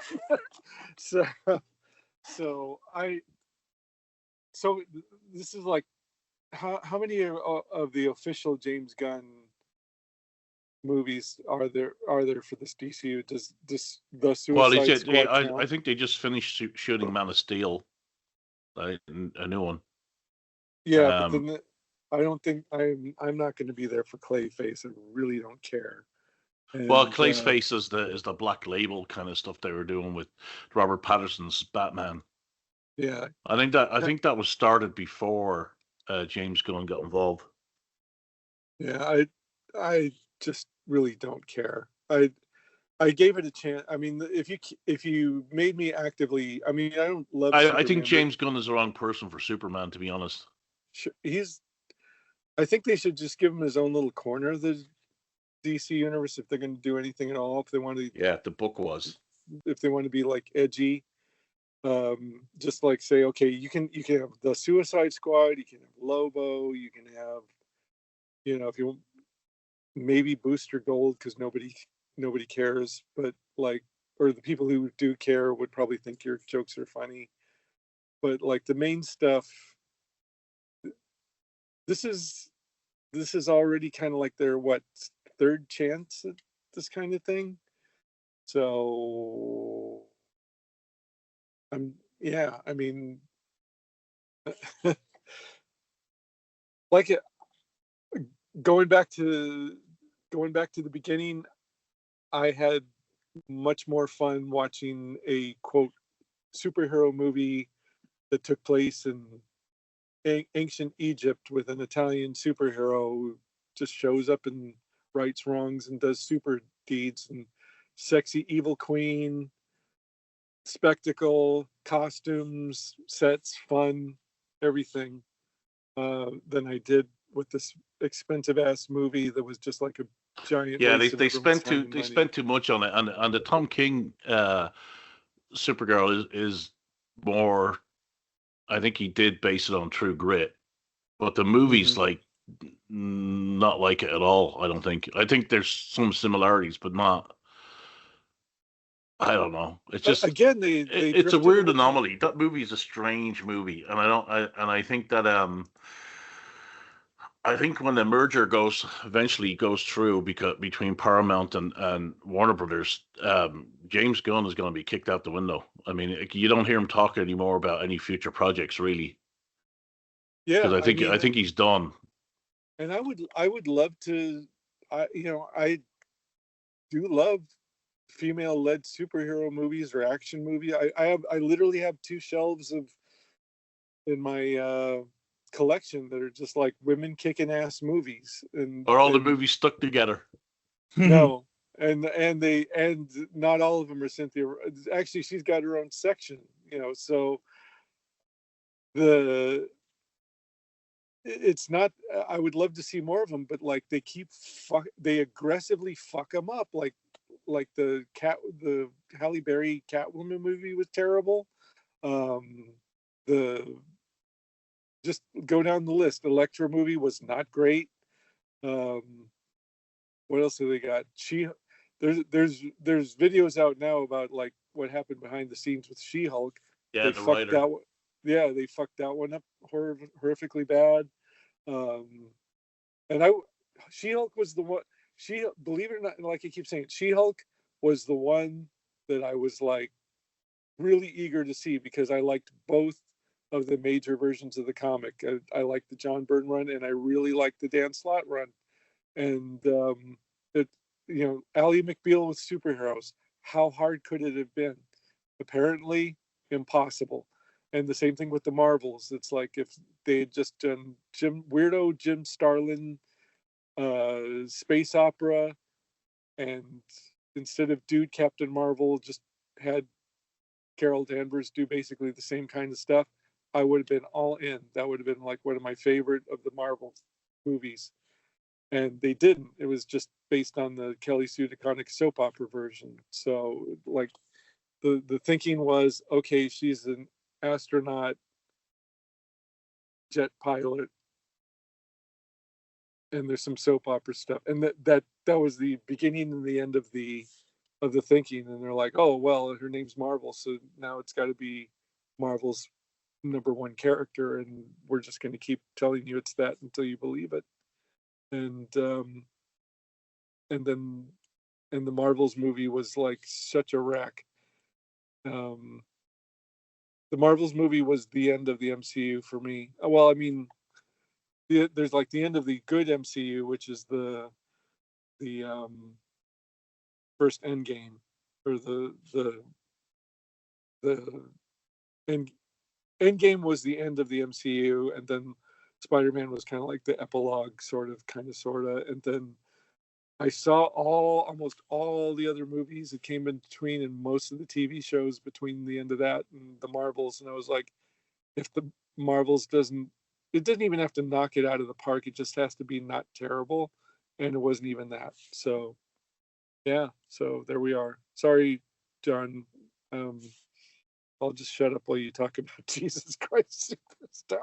Well, hold on. I think the problem is that you're taking what is really kids literature and you're putting all spins on it, and that's where everything fucking falls apart. That's true too. That is very true too. Right. So when you approach them with adult eyes, and that's true of the comic book industry in general.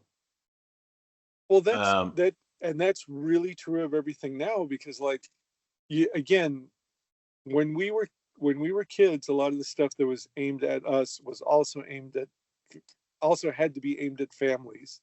Right. So Star Wars comes out, it's like, yeah, you got toys and action figures and everything else, but moms and dads and even some grandparents liked it too.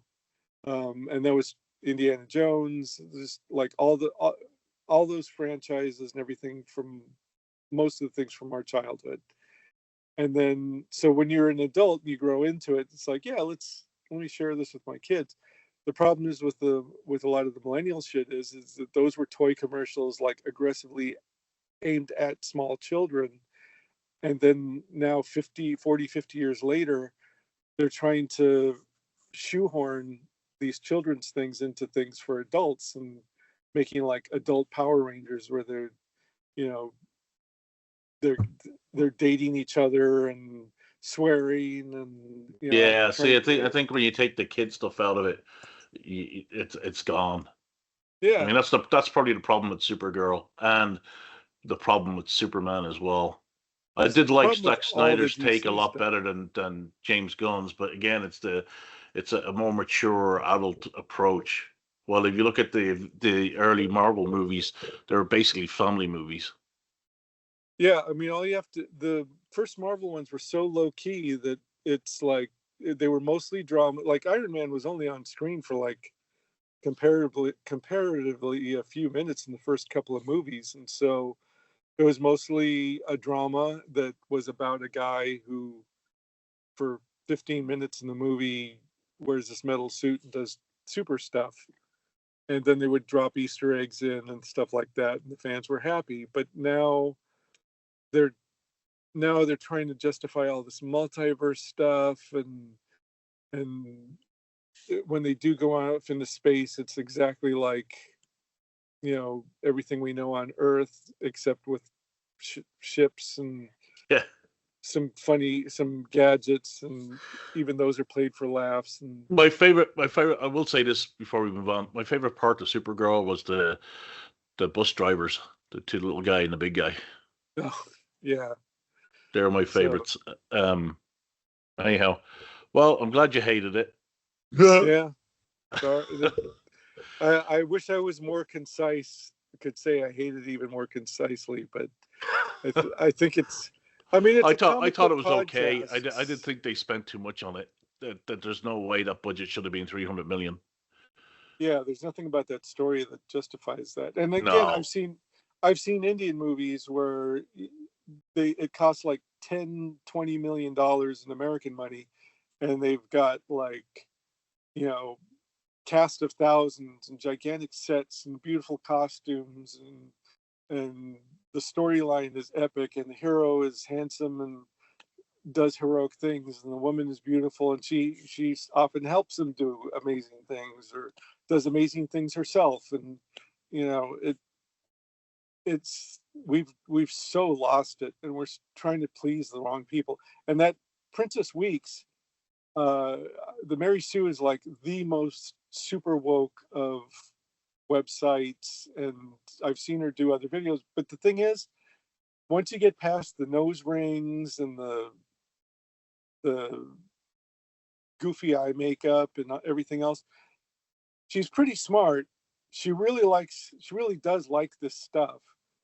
She's very eloquent, and she's not complete. She's mostly right, or I'm not gonna say mostly right. I mostly agree with her on not just this, but I've seen her do other interviews and other videos. I do mostly agree with her. That's why I let the video play. I was like, she's probably gonna have a completely different reason for not liking it than the neurotic guys, and I would agree with her more than I do the other guys who are now clearly just hating everything for clicks. So, right. I mean, she really had some valid reasons. So, maybe they shouldn't have based the whole Supergirl thing on Tom King's book and then not do it accurately anyways to begin with. Yeah. I mean, just come up with a new movie story, Yeah. Anyway, what I saw is I watched all 5 seasons of The Chosen. Holy shit. Which is, well, I did it over the space of a couple of months. That it's, even if you're not religious, it's actually a pretty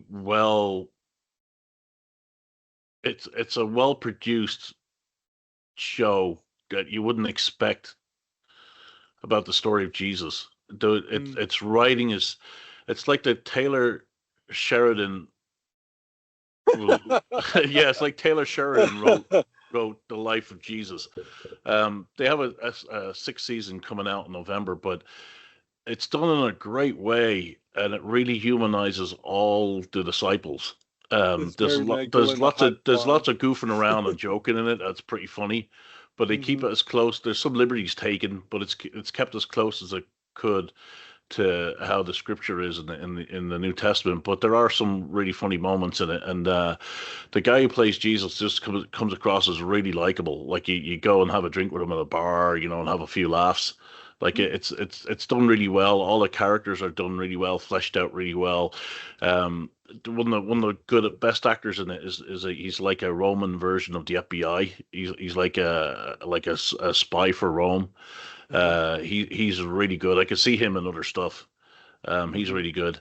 They have just top notch acting, top notch writing. Even if you're not religious, you would enjoy it. It was just fun. It was just really well done. Fantastic writing. Yeah, and they portray Matthew in it as if he's got autism. A mild touch of autism in it. One of the disciples, you can tell from the way he interacts with the others.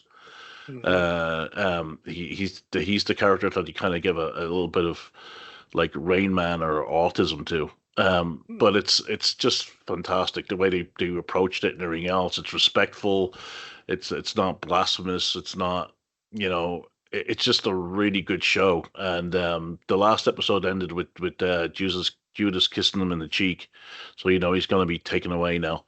So the next season will be probably the crucifixion. But they got like 6 seasons out of it so far. Wow! But it's really well written. One of my favorite characters is 6 seasons. Yeah. The Roman soldier in it, the centurion that is helping Matthew, because Matthew's a tax collector, and because tax collectors were frowned upon, the Roman soldier has to stand there and make sure he's protected while he's collecting the taxes. The guy who plays the Roman soldier is such a good character. You can tell that he cares for Matthew because he spent years like around him, but at the same time he's a Roman, so he doesn't want anything to do with the filthy Jews. Right. Yeah, so he's a really good actor in it. So I highly recommend it, even if you're not that way inclined. It's just so good writing, so much good writing, good direction, just great stuff overall. So there you go. If it continues to be popular, they could do Rings of Power and do all. Oh, the they letters. probably will. They'll I mean, do Mel Paul's Gibson's letters. just finished shooting his sequel to the Passion of the Christ. Oh, really? Yeah, Wow. and it's going to be 2 movies, Rossy. So there's your trilogy right there. All right. You'll have the Passion and then the next 2 movies. The Passion, and then the Apathy, and then the. Then they'll have Jesus in space getting revenge for this girl, based on true grit. Based on true grit. Jesus drives, instead of he puts the cross in a truck and just drives around the wasteland, and There you go. Good name for a comic strip. Wasteland Jesus. writes itself. Dun, dun, dun, dun, dun, dun, dun, dun, dun. Speaking of Jesus. Yeah. Good segue. Yes. Wow. Wake up, John. As you know, no, I was listening to your madness. Yeah. As you know, many moons ago, a person was revealed that he was going to be playing Jesus in the then suddenly known Jesus Christ Superstar production that was going to be over this period, which was Sam Ryder, who has the look of Jesus with his blonde freaking hair and his nice long hair and his beard. And so I showed Carolyn. I went, "Oh, look at that." She went, "You have to take me to that for my birthday." So when the tickets so you turned gay for that night and took your wife to a musical. Oh, there's more gay fun. I'm not kidding. There's more gay fun to be revealed. And so I sat at the computer when the preview tickets or the pre-sale tickets went online, which is the first time I ever bothered to do this sort of thing where you hear the stories of people starting for hours, refreshing. And so the tickets come up and I'm like, right, can't get the birthday, but I'll get the day before the Saturday. Right, okay. How the fuck do I... Right, okay. I know, I don't want VIP. What the fuck? Right, I want to get that row centre. So I got the 4th row back, Dean. I got right in the middle, centre seats. Tickets come up and I'm like, fuck me, that's expensive. All right, I'll get it. So paid the money. Sent a message. She was at school. I like my women young. And said, I've got the tickets. You can relax now. And then we made a full weekend of it. We booked this hotel called the Karma Sanctum Soho, where quite a lot of famous people stay. I'll give you some names.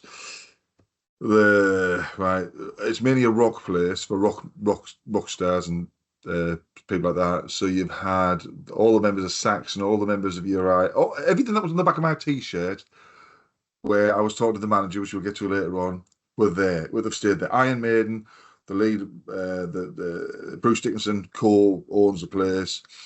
His Dalek that he bought from the 70s is in the basement outside the toilets from the TV show. There's all the original artwork and photos and prints that are everywhere were given to the owner, Mark Fuller, who was a promoter and he tours with Iron Maiden. He's like the go-to man for Iron Maiden. So when they go on tour, he's doing everything for them. So, and that's why he's big friends, and he's big friends with loads of people. So when I was mentioning people, oh yeah, that he's, but we'll get to that. So I thought, you know what, this place looks excellent. It's only just down the road from the theatre. So I booked 2 nights in there. Granny said she'd pay for one of the nights as like part of the thing because it wasn't cheap. Booked a junior suite, which when you go on the official page, the Karma Sanctum Soho, and it does this video reel, the very first room you see is the room that we had. It is the room we had. And when I looked at it, I went, well, that looks fucking rock starry.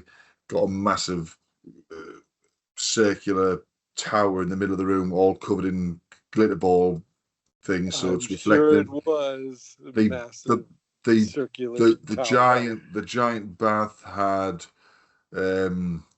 pebbles and lights underneath. So, I've got the pictures of it all. I've got a picture of me inside pretending to be a rock star.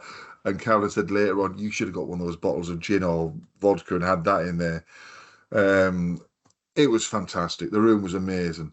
Anyway, so we booked all this stuff, and I'd also found a restaurant where we could get some fucking yucca fries, because I had yucca fries when we were in Albuquerque, and I thought they were delicious.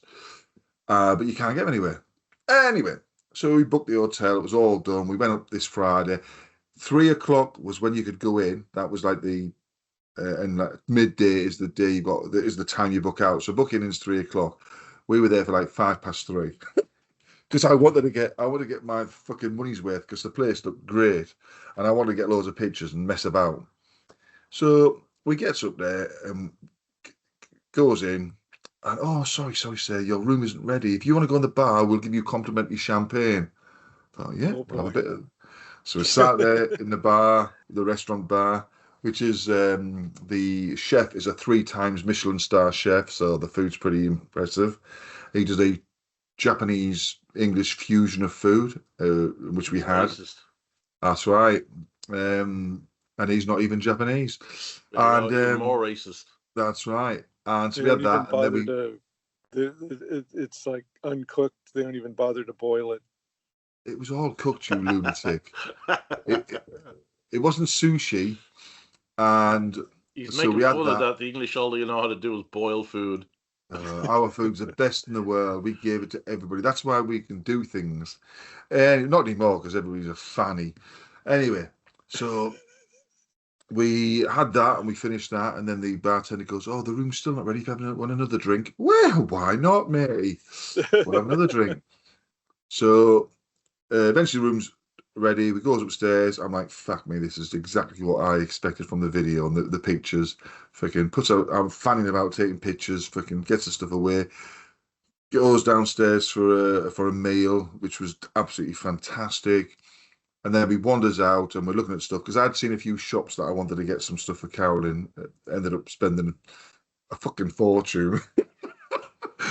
And I'm actually, because I'm going up this weekend for this signing. I'm going to go to this shop where there was 2 things that I said she wore them on. She bought one. She said, "Oh, I don't need the other one, but I'm going to get that other one when I go up." So that'll be put away for probably because I've got so much shit in the attic for her.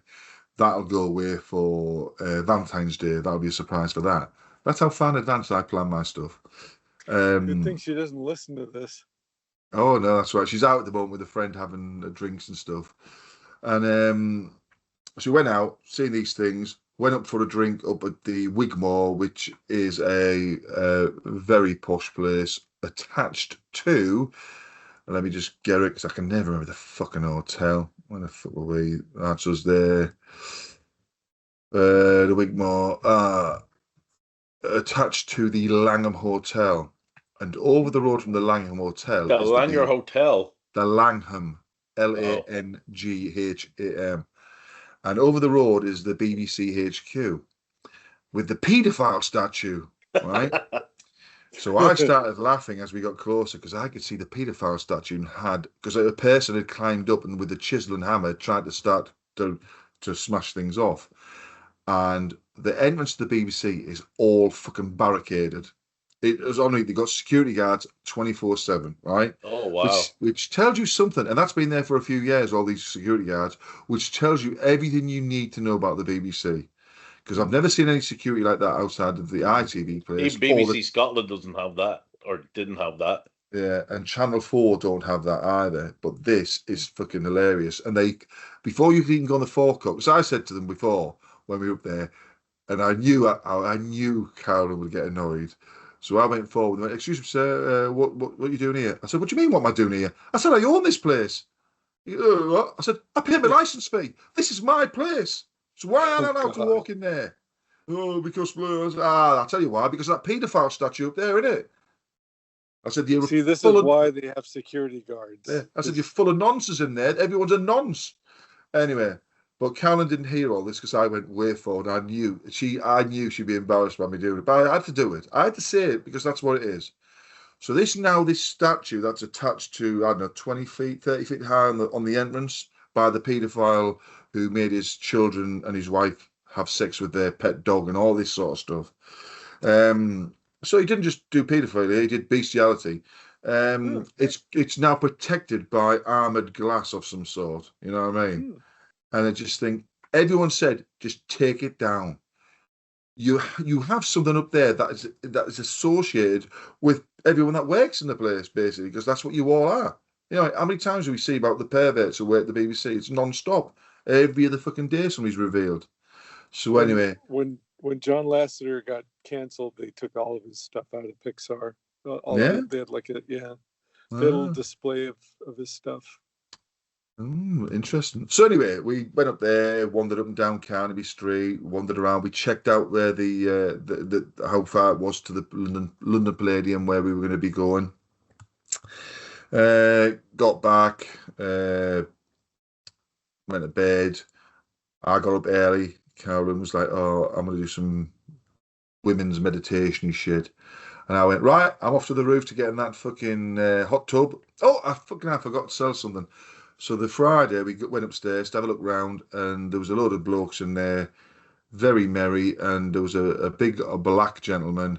Oh, because we came through the wrong entrance. We came through the private entrance because I was just wandering around, and he probably thought, "Oh, where are they staying?" Because he was staying in that area, and all right, blah, blah, blah. Yeah. Carolyn recognised him straight away by his voice. I didn't. It was Victor Ubogo, who was an England rugby player. And the funny bit was, because I said, "Oh, what'd you do?" sort of thing. And Carolyn can't get to me to stop me digging myself into this hole sort of thing. "Oh, I just do bits and bobs sort of thing." I said, "Oh, what'd you do?" I said, "Oh, I make some military. We're just up here on a anniversary, a wedding, a birthday thing, blah, blah, blah. Oh, I did a bit of rugby in the army sort of thing." And because this is obviously hilarious, because he's thinking, well, he's telling me he's doing rugby. I said, "I was a winger." "Oh, yeah, oh, you're a bit big for a winger." I said, "Yeah, I was a brutal winger. I would run through people. I wouldn't want to sideswipe them. I just wanted to run over them." I said, "Because I like to hurt people."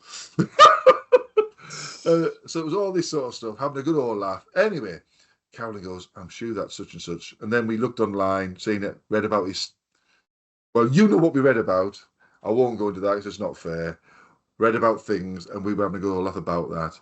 Anyway, next morning, I'm up there by myself, taking pictures, having a mess about, get all showered, we off we go out, doing all this stuff. Went to this El Polote to have our meal. It was a fiasco, but the food was delicious. The waitress, who was a young lass, she messed up at least 4 tables that we were near because we could hear the stuff. And the boss had to come up, and the senior waitress had to come up and say to them, "Your puddings are free, your desserts are free, other ones, your drinks are free, this and the other." So we ordered some starters, had the starters. One of them was an award-winning chicken covered in caramel sauce stuff. This thing, fuck me, you wouldn't believe it would work. It was fucking amazing. It was delicious. We had all this other stuff. It was like, well, as you can guess, it was Mexican stuff. Then we ordered the mains. Carolyn's came out. Mine didn't come out. Carolyn's finished hers. We had to call the waiter over. Said, "Where's my meal?" So the meal comes out, and it's fucking piping hot. They puts it on the table and says, "Would you like sharing plates?" And I just did a look, and I went, "My wife's already eaten her meal. This is my meal." "Oh, I'm ever so sorry, sir." Anyway, we're listening to the other people where things have gone wrong. The main manager comes over and says, after we had all the meal, we're scrubbing the desserts off and the gratuities taken off. Now, I could have went and been a fucking right, mate, but I just went, "Oh, that's very kind of you." And they said, "If you're going to leave, we hope you come back." And I said, the food was delicious, could not fault it. Obviously, with your young waitress, she was confused around the tables or whatever. I'm sure she'll get there in the end. But I'll write a review mentioning that, but you will get high ratings for the food because, like I say, I would definitely go back for the food, but I would definitely say she ain't serving us. So after that, we went back to the hotel. We bought a load of shit. I bought a load of stuff for Karen. She bought me this amazing shirt as well. Went into this place where what the bloke does, he buys a load of material and then he makes just one small shirt, one medium, one large, one extra large, and one extra large. And that's if he's got a bit of material left, he might make another one. And I saw this fucking amazing one with all these Mexican designs on, and I'm like, oh, I want that. It only went up to XL. He'd sold the XXL. And that's when he told us about what he does. So he goes, well, I'll tell you what. He goes, I'll get a couple of shirts out of the drawer. Just try the XL and try the XXL, and we'll see. So I put the XXL on, and it was pulling at the buttons. And I knew it would, because it's the shoulders where you get it all. Yeah. And so then I tried the XXL on, and it was fucking awesome. So he's seen this red shirt, which was like all roses, vibrant red. Because the bloke goes, I think you'd suit a blue. And I went, actually, mate, because Cowlin says I suit a blue. I said, actually, I want that vibrant red because I love the vibrancy of it. And so I tried it on. So that's away for Christmas now, that is. Got Cowlin a dress somewhere, a couple of dresses, other bits and bobs. Just went all over the place. Fucking had a great time. Went back to the hotel, chatting to the receptionists, who were one of them. She had a autistic daughter who was upstairs in the hot tub with their friends, all celebrating something, chatting about. It was absolutely lovely talking to them. You know what I mean? She was taking pictures of us and all this. She said she comes here on her off days to have food, and people say, "Why'd you do that?" And we were like, "I can understand that because it's not like you're going to a Premier Inn where as soon as you're in there, you put bags and you fuck off." We've loved coming back to put our stuff away because we're in an area where everything is in a 10-minute walk of this hotel. Everything that you want to do in London, basically, you know what I mean? Anyway, goes upstairs, gets changed, goes to the theatre, swipes in. Now, this is the weird thing, because I had forgotten exactly what I'd ordered apart from the seats. Now, when we got swiped in, they should have said, oh, you're in the wrong queue, mate. You're in the VIP queue. So we goes in and we're sitting in our seats. The place is filling up. We go about 15 minutes before the show kicks off, 15, 17 minutes. And there's nobody in our seats, in either side of us on the row. And I'm just thinking, this is bloody weird. Where's everybody else in our row? And then one of the red coats comes down. All the smart young lad comes down, who is there primarily to look after me and Carolyn, right? And he goes, oh, Mr. Meredith, just to let you know, we're waiting for you upstairs in the VIP bit. We've got the champagne. I said, have you? I said, what do you mean? He goes, well, you booked the VIP package. Have I? And Carolyn's going, I knew you must have done that because when I looked on your thing, on the ticket, it said something and she caught it. He goes, would you like me to bring the champagne down, or would you? I said, oh, we haven't got time, mate. Well, we'll come up later. We'll come up the interval.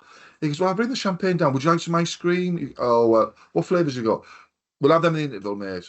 So anyway, he comes down just before the show's going to start. About, I don't know, 5 minutes. The whole row's filled up. We've already had an instant, which involved me, which was hilarious. You're going to love this instant. Well, I'll do the instant now. So the row's full. And these two people start to sort of like make everyone stand up to the right of me to come through to what we presume is seats to the left of us, right? So everyone's standing up, and they get to me, and I put my thigh right against the seat in front so they can't get past. I look to the left, and there's no empty seats. So I looked up and I said, they went, oh, can we get through, please? And I just looked and went, well, I'd rather you didn't. So they had to go all the way back the way they came, right? Make everyone stand up again, and had to go all the way to the back of the auditorium thing, and then come down the aisle on the left. And the woman on the left of Carolyn mentioned to her friend, who mentioned it to the people next, so everyone knew what had happened, because obviously it looked weird. The people in front, the girl went to the partner, what's all that about? And I heard him say, that bloke stopped them cutting through the whole row of seats just to get through. And she went, oh, good. I heard her say, like, oh, that's good sort of thing. And the people on the side of me, on my side, went, well done, mate. I didn't know how to stop them. I said, Well, I just stopped them in a polite way because who do they think they are? You know what I mean? We'll just cut through all this. Then our red shirt man, the red coat man, came down with our 2 glasses of champagne, and he didn't know how to get them to us. And so I looked along the line because Callum went, "Oh, Lucas is here with our champagne." I looked along and I went, and he was like, "Oh," with the 2 glasses in his hand, and I went, "Just pass them along." So our glasses of champagne just came along the row of seats, which just everything was making it even funnier and just more entertaining. So he gets to us and we thanked him, sort of thing, and off he went. And he'd already told us when it comes to the interval, just meet me at the bottom of the stairs and I'll take you into the VIP lounge and blah, blah, blah. So anyway, we sits there, and there was also these cheap standing tickets you could get where you stand in the bottom of the scaffolding at the back of the stage. Now they're quite cheap. We looked online; it was like 25 quid, I think, because we've been checking what the prices are. The final showing of, because this is in our theatre and then another theatre later, and we checked how much it cost for the seats we had at the final showing on the evening, 7:30, £400 a ticket, and that's now, right? That's when people buy them now. When they get less and less available, they'll go up, I presume. I don't know. Anyway, so we sat there. The fucking show starts. And I'm not kidding you. He is fucking... Everybody, when they do the main stuff, is right above me and Carol. And you can see the emotion in the face, the sweat dripping, the blood dripping out of his mouth. It was fucking... It was phenomenal. There was 3 bits where I actually had goosebumps on my arm. It was fucking moving. The first bit was when gay. That's what I was hoping that somebody would shout up and point to me and go, "You become gay." Yeah. Why are you gay? This is our new segment. Why is John gay? And it was because it's a rock opera, basically, which a lot of prog rock groups all took things from because of the way. See, Rossy would hate that now. He hates prog rock. And so it starts off, and there's 2 circles of all the disciples doing this stuff. They go around in circles, and then it just goes, "Jesus Christ," and then he appears in the middle of them, and I'm just like, "Fuck me, mate!" It was perfectly timed. Then there was another bit where he was singing. Jesus is singing to God, saying, "Why do you want me to die?" And that was because this Sam Ryder is amazing. Does he do the why?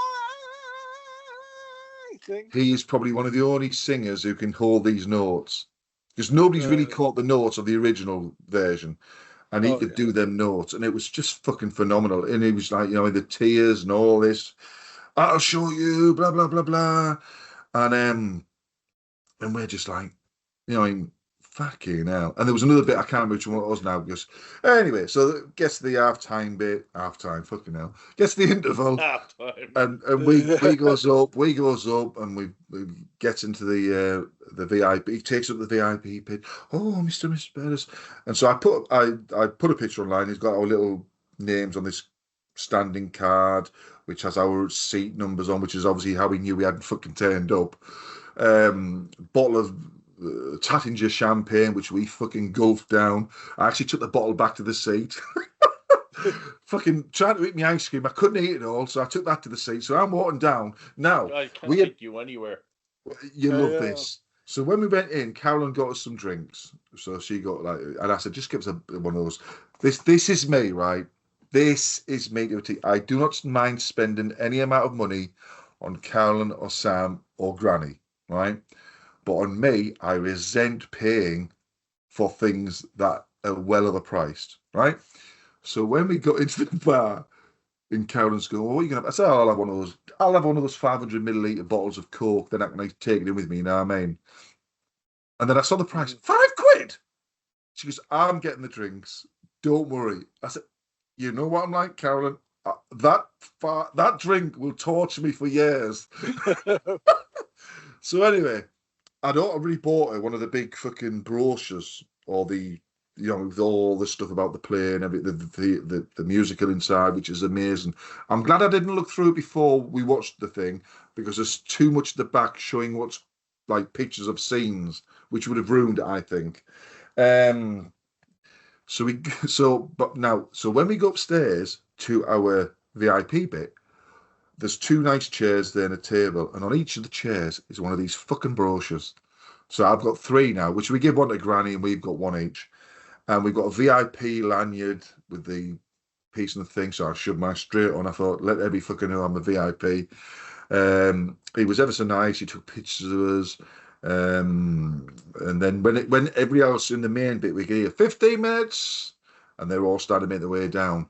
Got to 5 minutes, and then we could go down because we had the quick route. Went back down. I had the ice cream still in my hand. I had the fucking bottle of fucking champagne, which was a giant one. Fucking went down, sat down, watched the rest of it, which was again phenomenal. It was fucking. Now the weird thing was, I'm gonna open to the page for the characters because the Judas, Carolyn knew it wasn't the Judas who was the main Judas. It was an understudy or whatever term they used. Let me find. Now I didn't know that. How well do you know the movie? Out of curiosity. Oh, I watched it once. Oh, okay. So let me just go down. So you got a big thing on Judas there. So anyway, Sam Ryder was Jesus. Tyrone Huntley was supposed to be Judas, but we had, as I turn the pages, come on, you bastard. No, we had another gentleman who had a strange name. He was called Billy Nevers. Billy Nevers, and he was the alternate Judas. I would not have known he was the alternate Judas. He was that fucking good. The moving stuff. When they're playing against each other, it was fucking phenomenal. And Carolyn said it's her favourite musical. She knows every word. But he was phenomenal. And the dancers and all that, brilliant. And we had Richard Armitage as the King Herod who came in. He hammed it up to perfection. Had the crowd eating out of his hand because Boy George was ours for the 2 weeks, but he wasn't going to be doing Herod on the night we were there, which infuriated me because I thought it's a Saturday night. But because he had to cancel himself because of something about Israel, because he's pro-Israel, they didn't want that, even though... Anyway, so Richard Armitage elongated his time, and he did it for us. It was brilliant. They tell you can't take pictures and all that, which is quite right. But at the very end, I knew you could get the camera out and take a picture of them doing the curtain call. It was fucking phenomenal. And you could see, I'm saying to Carol, I don't know how he did them too, because obviously there's a matinee today. I said, how the fuck he got clean after that matinee? I do not know, because he was covered in shit. Because when they do, so he's covered in blood and fake wounds and stuff. They do the whipping scene, which I couldn't remember, because I was later on, I'm like, the fuck was all that counting? Because they threw gold. They threw gold glitter at him, so I couldn't figure out what it was. But it was... Yeah, go on, sorry. Who played Pontius Pilate? I shall tell you, Peter, that, and he had Spaqua fake tattooed down his arm. He had the laurels fake tattooed on his head. Here we go. Pontius Pilate was David Thaxton. Thaxton. He was brilliant. And also, when Judas picked up his fucking silver, when the chest opened up and the bright light shone out, he put his arms in. He lifted his arms out, and his arms were dripping in silver. It was like silver sort of paint thing. That was cleverly done. So, but yeah, I couldn't fault it. I fucking loved it. And it's touring as well. It's touring late in middle of next year. It's going to be touring. And I started looking at the seats on them, and fucking hell. Yeah, loads really of places. Expensive. Yeah. But the big theaters, the price was ridiculous. But the whole centre aisles of 500 seats are already sold out. Now I didn't even know it was touring, but obviously people did, and they've just gone straight in and booked up their local fucking place. But yeah, so it was phenomenal. We came out of that, we were fucking overjoyed. Came back to our hotel, fucking, I'm laughing my head off about all the stuff that's been going on. Anyway, the next day, I'm trying to think because there was so much stuff. Next day, I'm up fanning about taking more pictures to get better, because I'm not going in the hot tub this time, I'm taking pictures. And the boss of the hotel's up there, Mark Fuller, because I recognise him from the videos I've been watching of of the hotel to just get more information about it. And I'm wearing my Made of Stone T-shirt with all the rock bands on the back. So I'm up there talking to him. Oh, you're Mark, aren't you? Oh, yeah. You stay, blah blah blah. I said we've thoroughly enjoyed out, and I'm thinking to myself now, poor Carolyn is missing this because I'm getting loads of stuff. He's telling me stories galore about who stays there and what he's done and all this. Because when he tells me the Lemmy story, I said, oh, that's when there was a circular bed and he pushed it in the corner. He goes, yeah, all this sort of stuff. So he knew that I'd done my stuff. He goes, oh, so you're here? I said, oh, yeah, we're in Kent. We live in Kent. He goes, well, that's not a Kent accent. And I went, oh no, I'm ex-military, so I came down here. He goes, oh, what year in? And I tells him, and he goes, oh, I was invited for a day with the SBS. And I'm like, oh yeah, we did stuff with them, counter-terrorism, blah blah blah. He goes, I love the military. Come with me. So he goes to his office, and he gets. I've sent you the picture, Flint, and I've showed the lads. These two, they're just plastic cups, but they're because he worked so much with Iron Maiden. They're cups from their flight when they toured the world. It's Ed Force One. So I've got these two cups, Ed Force One, which you cannot get. They might appear on, he says there might be some on eBay, but that'll be crew members who've got some. But these are for you. He says, not much. I said, when I show my brother-in-law, who's a proper rock, heavy metal fan, he will be so jealous. But I will just go, too late, matey. They're mine. And then, so I had a picture upstairs on the roof with them. Thanked him very much. I said how wonderful the place was. So anyway, we're leaving now. It's sort of like, I don't know, 10 o'clock-ish. We're going to have a little wander through London and get a breakfast at a place near the train station. And so I've got my fucking Great Britain jacket on, the Union flag. And we're chatting to the two women on the desk, having a brilliant time. And they said, next time we'll upgrade you, sort of thing. Because Karen goes, well, it's John's 60th birthday next year. We'll come here. And they're like, oh, yeah, ring us up. We'll sort it out for you. I'm like, fucking hell. So not only of them are telling all this, and they're telling us, oh, it's been lovely talking to you because you're the people we like. You talk about everything. You just move around the conversation sort of thing. Anyway, by now, the managers come back in, the boss, the Mark, with a famous DJ, Paul Oakenfold. I can't pronounce his last name. Right, so he's come down and he's just in a t-shirt and shorts. He's just obviously been DJing and stuff. And we ends up talking then about Route 66, right? And he's going, oh, Route 66, yeah. So I've got my phone out and I'm going, yeah, it goes right past my friends who works at a famous bookstore in Los Angeles, where famous people have signed books, like the Clintons and all this. He goes, yeah, the Romans. It goes right outside. So he sees people doing Route 66 all the time. So I'm showing him on the map, and he's going, oh, where else does it go? So I'm showing him the route in. And in my head, I'm thinking, fucking hell, a world-renowned DJ who's travelled the world and done performances, probably, you name it, every venue you can think of. And I'm just showing him my Route 66 thing for next year. Well, I think Calvin's back now. It was fucking hilarious. And then we had another. So you said you met Paul Oakenfold. Yeah. He's the one that, is he the one that did Tubular Bells? No, that's somebody else. Oh, that's a different Oaken. Oh, the name's spelled differently. So when you come back, John. Oldfield, that's him. Yeah, he's going to be in Phoenix. Is he? Yeah, on October 23rd. Oakenfold, sorry. Oakenfold, yeah, he's a DJ. Yeah, that's him. So we had some more pictures with Mark Fuller on the steps where I've got my jacket on, and they both commented on the jacket. I said, you should see the shoes I've got.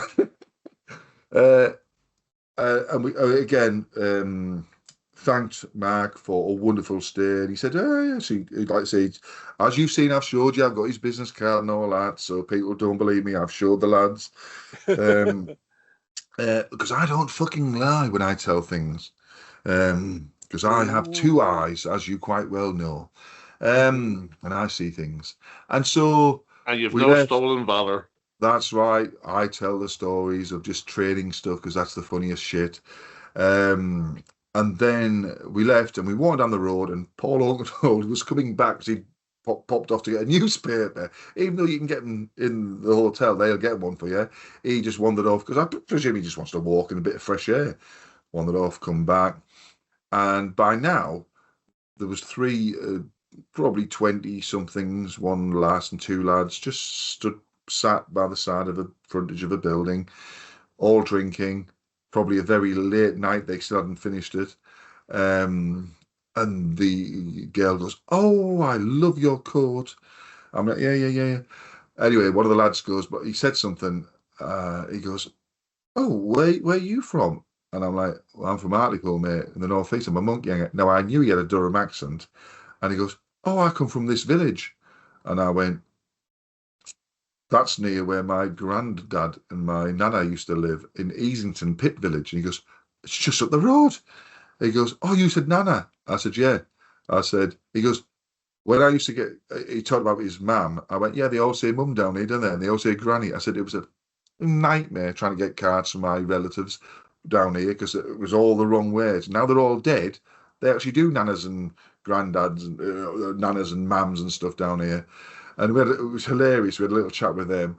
And then we made our way to this, which I'd looked online at, this restaurant that did sort of what the hell was it called? Anyway, I'll get the name up because I've got the map up anyway. But we had a lovely breakfast there because I thought, right, they do in English to an extent breakfast. It was called Brother Marcus Victoria, which is, let's have a look, it's 4.9 rating with over 1,000. Let's have a look what it says here.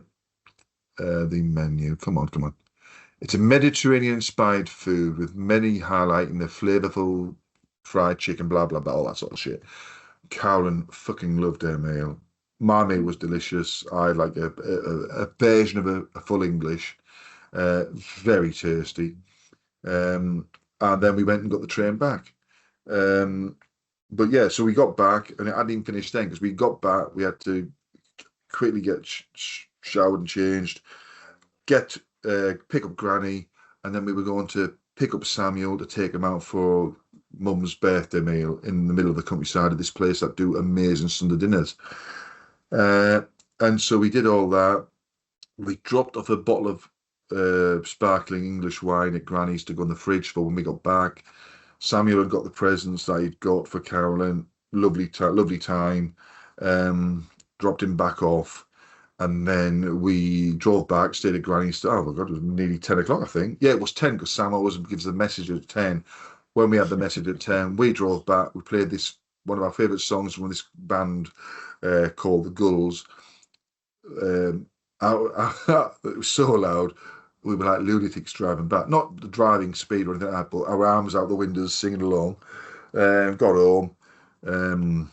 And just sort of relaxed a little bit, chilled out. And that was like basically the end of a very long weekend of just planning that I did to make sure everything went well, even though I didn't know what the fuck I'd bought. And that's obviously why the tickets were the price they were, but I would do it again. Now, you know what I mean? Obviously that row that I picked, because they were the best seats, that's why it was all VIP. You know what I mean? But the view was amazing. Somebody in the first row, when the spotlight came on, whoever was doing the song, every shot there's a spotlight came on, he had to do a Nazi salute to protect his eyes because the sun, the spotlight was in his eyes, and I just laughed. In my head, I'm laughing, going, I can see you do that every time because you picked the wrong seats. You do not pick the first row or the second row because your neck's straining all the time. And when the spotlights come on, they're going to hit you slightly, no matter what.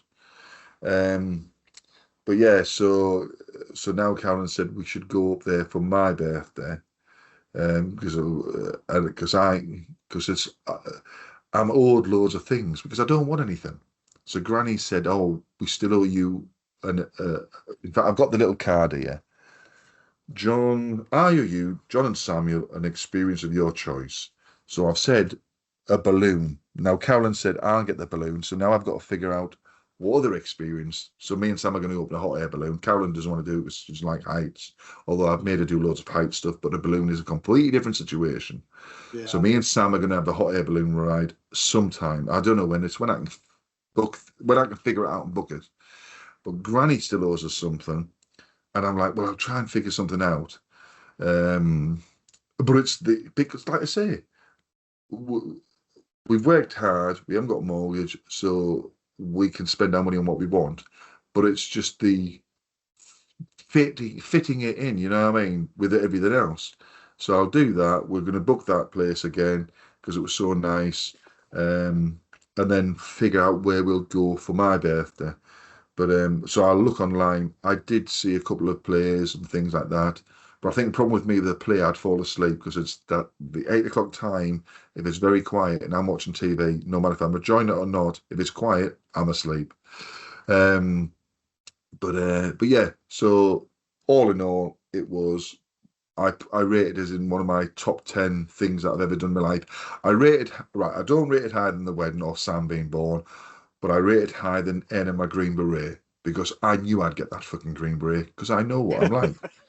So, but yeah, it was just everything, even the things that went wrong, like I say, with that restaurant, it was funny, and they realised what was going wrong, and they took bits off the bill. I was happy with it, because it all makes for part of the fun. In fact, when we went to these, right, I've got to get this, because we met this gay couple, which I've just remembered now. We went down, there's a couple of famous arcade things, like between like a certain street and another street, a covered arcade with amazing shops in. Here we go. So there was Burlington Arcade, and inside there, a cafe, which we'd walked past earlier. I took a picture of the cakes outside. They looked phenomenal. And sadly, it's French name, Le Caf by Nicolas Rousard. So we went there, ordered 3 cakes between us, one primarily for me, one primarily for Sam, as Carolyn, and one to be shared. But we give each other a bit of our main cakes. Went upstairs, there was a young, obviously gay, 2 lads, sat right, we were at the window, and I started to open the window, but you couldn't unless you had a screwdriver. And I'm laughing, going, that'll be the suicide trap. And they were laughing. And then we start talking, and it was so funny, because there was one of them who was basically Carolyn, and the other one was basically me. So you're looking at your future now that you've gone gay for Jesus Christ Superstar. Yeah. So the one that was Carolyn was like, oh, if I didn't have to go abroad on holiday, I wouldn't, because I can't be asked packing and all the stuff that goes with it, all the planning. And the other one's like, oh, I love all the planning. And we're laughing, going, well, you're me in your hair. We had about 20 minutes talking to them about all sorts of stuff. It was hilarious, because they told us this story. Now, they're not woke or anything, right? Because the things they were saying were hilarious, right? They said that they were in America and they went to the Disney thing for a holiday, and we laughed, because we went, oh, we did the character breakfast on our honeymoon. And we were laughing, and he goes, oh, we had somebody had given this card with some money on to do an experience thing, and when we were there, it was like a character thing, and they said Carolyn would get it perfectly. I'm going to mess this up, but they said, the fuck was the phrase? We're here for the it's not gay. Hang on, I'm going to get Carolyn. Carolyn, what was that phrase with the gays? Oh, a couple of fairies. A couple of fairies. That was. We got a couple of fairies here. Thank you very much. So so obviously the ending's been written by Carolyn. So they called out, the lady went, oh, we've got a thing for a couple of fairies. And them two looked up and laughed. They said we just laughed and laughed, because we were going to meet the fairies for the thing. But because we obviously they didn't have to say because we're gay. We knew they were gay, you know what I mean? They were a couple. But it was fucking hilarious, because they weren't offended by it. They were just normal people who just want to get on with their lives and have a laugh and just enjoy life. And so that's what made me really laugh about that, because it was like, yeah. all this fake shit that's on the web where only a tiny percent of people are going bonkers about things. Yet people like them just want to live their lives and just fucking just get on with it. But yeah, it was lovely. And when we went goodbye, sort of shook their hands. You know, it was one of those things where it just makes you laugh. You know what I mean? Because you just think this is another little experience from the weekend where it all adds to it because it's just so funny. Because it was the gay version of me and Carolyn. Oh my God! It's like looking in a gay mirror. That's right, it was. Because the one that was me was taller than the other one as well, so that worked out exactly as we were. But yeah, it was fantastic. We just had a brilliant time. Went through the 7 Dials, did a load of shopping up there. Went into the Forbidden Planet Megastore and I bought a book for 99p, which was all of the background stuff about that bloody TV show, which I've never seen yet. But I mean to. It's the one where America is taken over by Japan and Germany. The Thingy Castle, something. The High Tower. The Man in the High Castle. Or That's something it. like that. That's the one. Yes, I've got a book about all the behind the scenes stuff and how they created it. Because it was 99p instead of a 30 quid or something. I thought, I don't give a shit if I don't even like it. I'm buying a 99p book. Went to Gush Comics, inquired about next week, which I didn't have a clue what was going on, and now I've seen there is something happening. Oh, I mean, sorry, there's a signing, but they didn't know what they were signing, or if you brought your stuff, or if it was a special thing. But yeah, it was just a brilliant time, and I recommend that hotel to anyone. We'll call it Langham style. Well, it wasn't that Langham. No, we didn't stay there. That was up the road. This was the Karma Sanctum Soho, which I shall do my reviews later on. But definitely worth it. And like I always say, if you can do things, do them, because you don't know when things are not going to be available. And you just think the longer you leave things, if you've got the money, you're not going to take it with you. You know what I mean? Which is what Granny always says. So she paid for the meal yesterday. She goes, I'll pay for this. She goes, it's just less to leave you in the will. Then Carolyn always laughs. Carolyn always laughs and goes, but we don't care for that. You know what I mean? But it's an in-joke sort of thing. I'm sure every family has it sort of thing. But you just think you need to enjoy your life. And I know it's very difficult for some people, but I always say, look, people could probably think that with us and Sam, but we don't let it fucking get us down. We just go, let's go for it. And he loves stuff. When I said, oh, we're going to go to America again, as I've told him, I said, well, we'll see Rossy. And he goes, oh, yeah. Shit. Yeah. Said, oh, well, we're not going to see Flint and Manny because we're going to be passing on Route 66 and they're going to be down. But yeah, so he remembers it all and he loves it. So when I show him the pictures, because he's got the Boys Own Road Trip photo book, which I did, one for him and one for me. He's got that, so he's got pictures of you in there and all that, and the dogs. In fact, the dog won it. It was just the one dog at the time. It was the one dog. But yeah, so it's just like you have to do these things instead of crying all over the web, going, "Oh, woe is me, woe is me." I just think, fucking hell. I think when Sam was over, there was 2 of them. Well, I'm just getting the book down. Yeah, there was Rooney and Bug, and then when you came over with Kaz, there's only one left. Yeah, I'm Mr. Bug. Yeah, well, the light brown. What? Yeah, they're both in this picture. Yeah. So when you come back, John, Simon Belmont made me find the Route 66 sign. That's like, it's not directly in front of Romans. It's one block over in front of the Target, but there actually is a sign you can get your picture taken under. Yeah, but that's not the end. The end one is the one you want. The end and the start. Yeah, well, is that one of those ones where it says historic Route 66? Yeah, it's just a small. The reason he said he saw it like coming in, and then he couldn't like figure out where it was, and so we had to walk around with it to find it. These and then people, I thought it was going to be one of the big ones, like it's got like a sun or a design on it. No, it's just a road sign. Yeah, but it's just probably historic ones. Yeah. But yeah, so that was my weekend, people, and then I decided I will have to read something which will make me sad. No. Yeah, and let's do that now, shall we? Let's rock.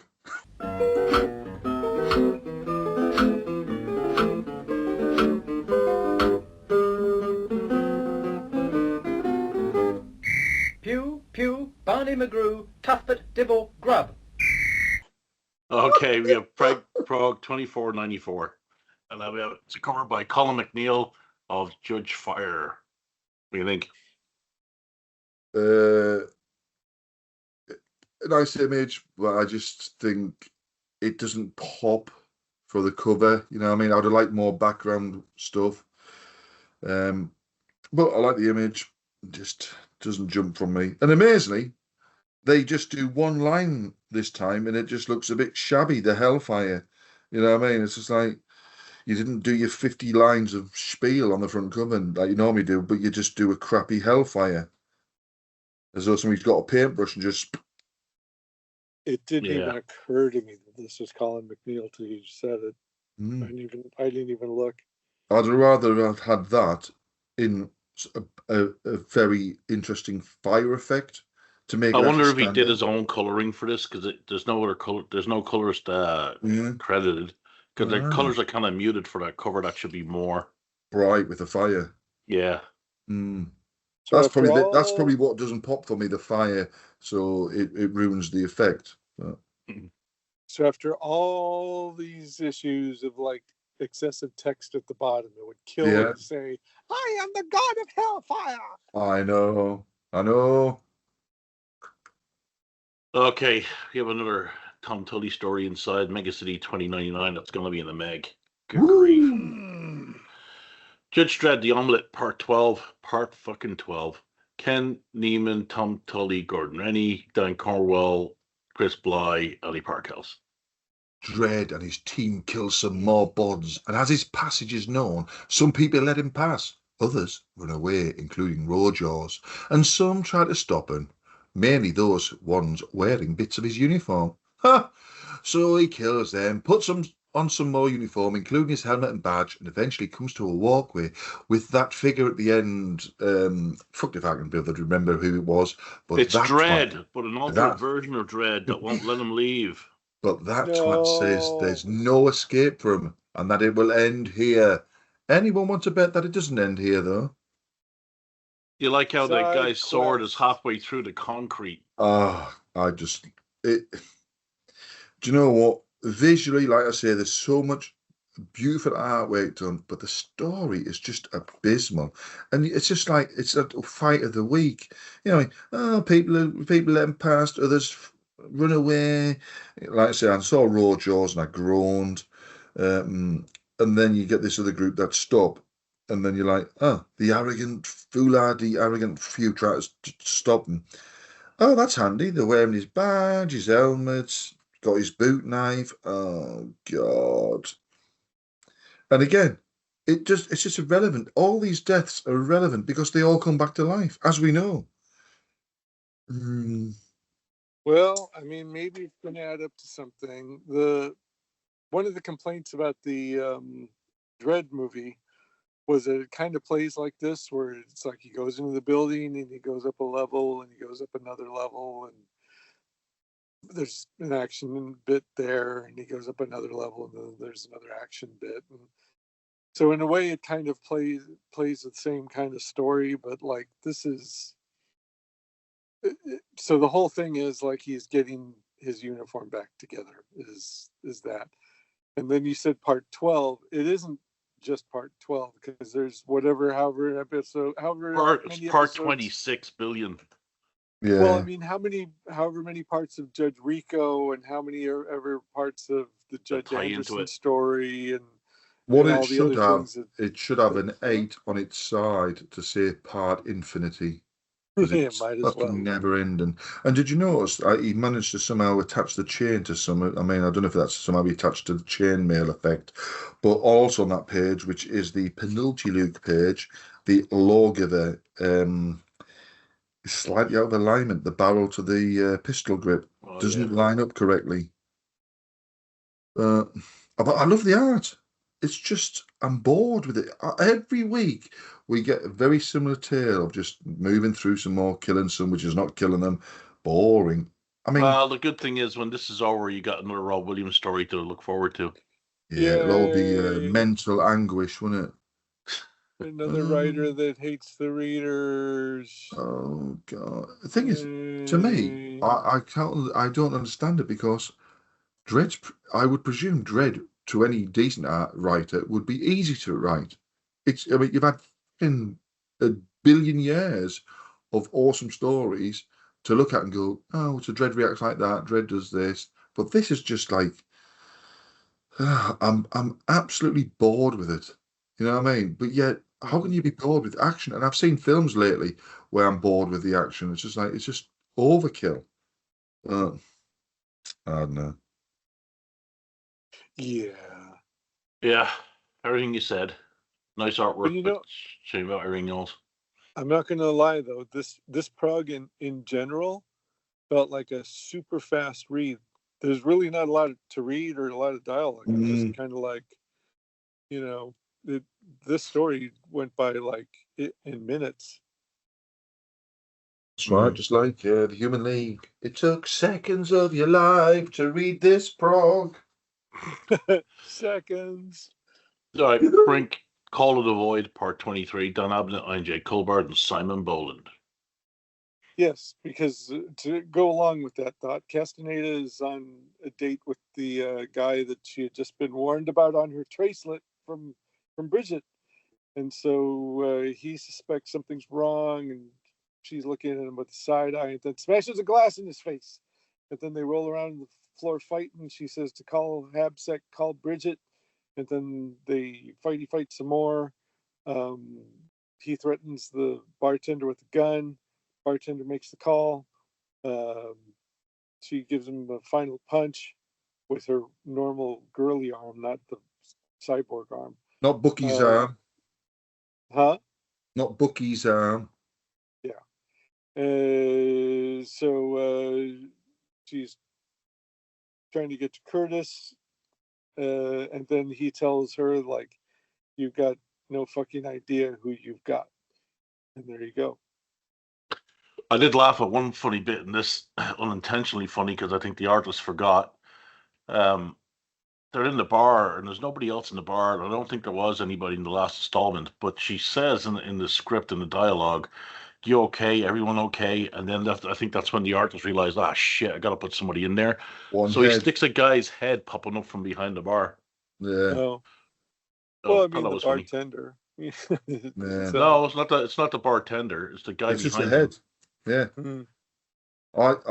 I thoroughly enjoyed this. I love the opening because we had that the previous bit was like she gets the call and she knows this is the person they're looking for, and you sort of sat there wondering, oh, what's she going to do? Is she going to be with him? This is the all action Brink episode. That's right. No And kidding. then you like say Rossy says she gives him the old side eye. You turn the page and it just kicks off instantly. It's like, glass in the face. She's shouting out, call Habset. The barman's like, oh, not here, not here. And she's like, you fucking do it. And then he sort of overpowers her a bit. He's on top of her. And then it all lulls down where the barman's trying to ring up, and he pulls the weapon out. And then she uses her Bucky super arm and controls him and then smacks him out a bit. And then you get to the end bit and it's like, you have no idea what you've started here, sort of thing, or what's going to happen. I fucking loved it. It like you were saying, there's hardly any speech in the whole issue, the Prog, to slow down stuff in this, what feels like it. You're flying through it. And this was like seconds to read this because it was just so action-packed. Well, And the it was speed bump visual. is coming up in the next story. Yes, blasters. No yes. blasters. Yes. No, that's what I thought. No blasters. All right. Nightmare in New York, Book 2, Part 7, Keck W. David Roach, Jim Boswell, Annie Parkhoff. Okay, so the gingerhead girl and the fire boy are in prison, tied up in the Ripley's Believe It or Not Emporium, and he's flipping out and telling her, like, look at what you've done to me, and I wish I had never known you. And she's upset, and he's doing all the soliloquy about how he doesn't love her and she doesn't love him and all that. And then it's revealed that the siren mermaid lady, who's also kept prisoner there, is his true love. So it's like, oh, he's under her spell. And then the villain comes in and monologues a bit, saying about the mom. The mom was like cool until the father turned him over to. Then they talk about like the different demons, like her father was into Azazel, and he's into Astaroth and the sacrifices and Satanism, and how he performed a lobotomy on this dude, and he's going to lobotomize her. And then I don't know, do his eyes disappear or something, or looks like he. Looks like you didn't use dark enough ink.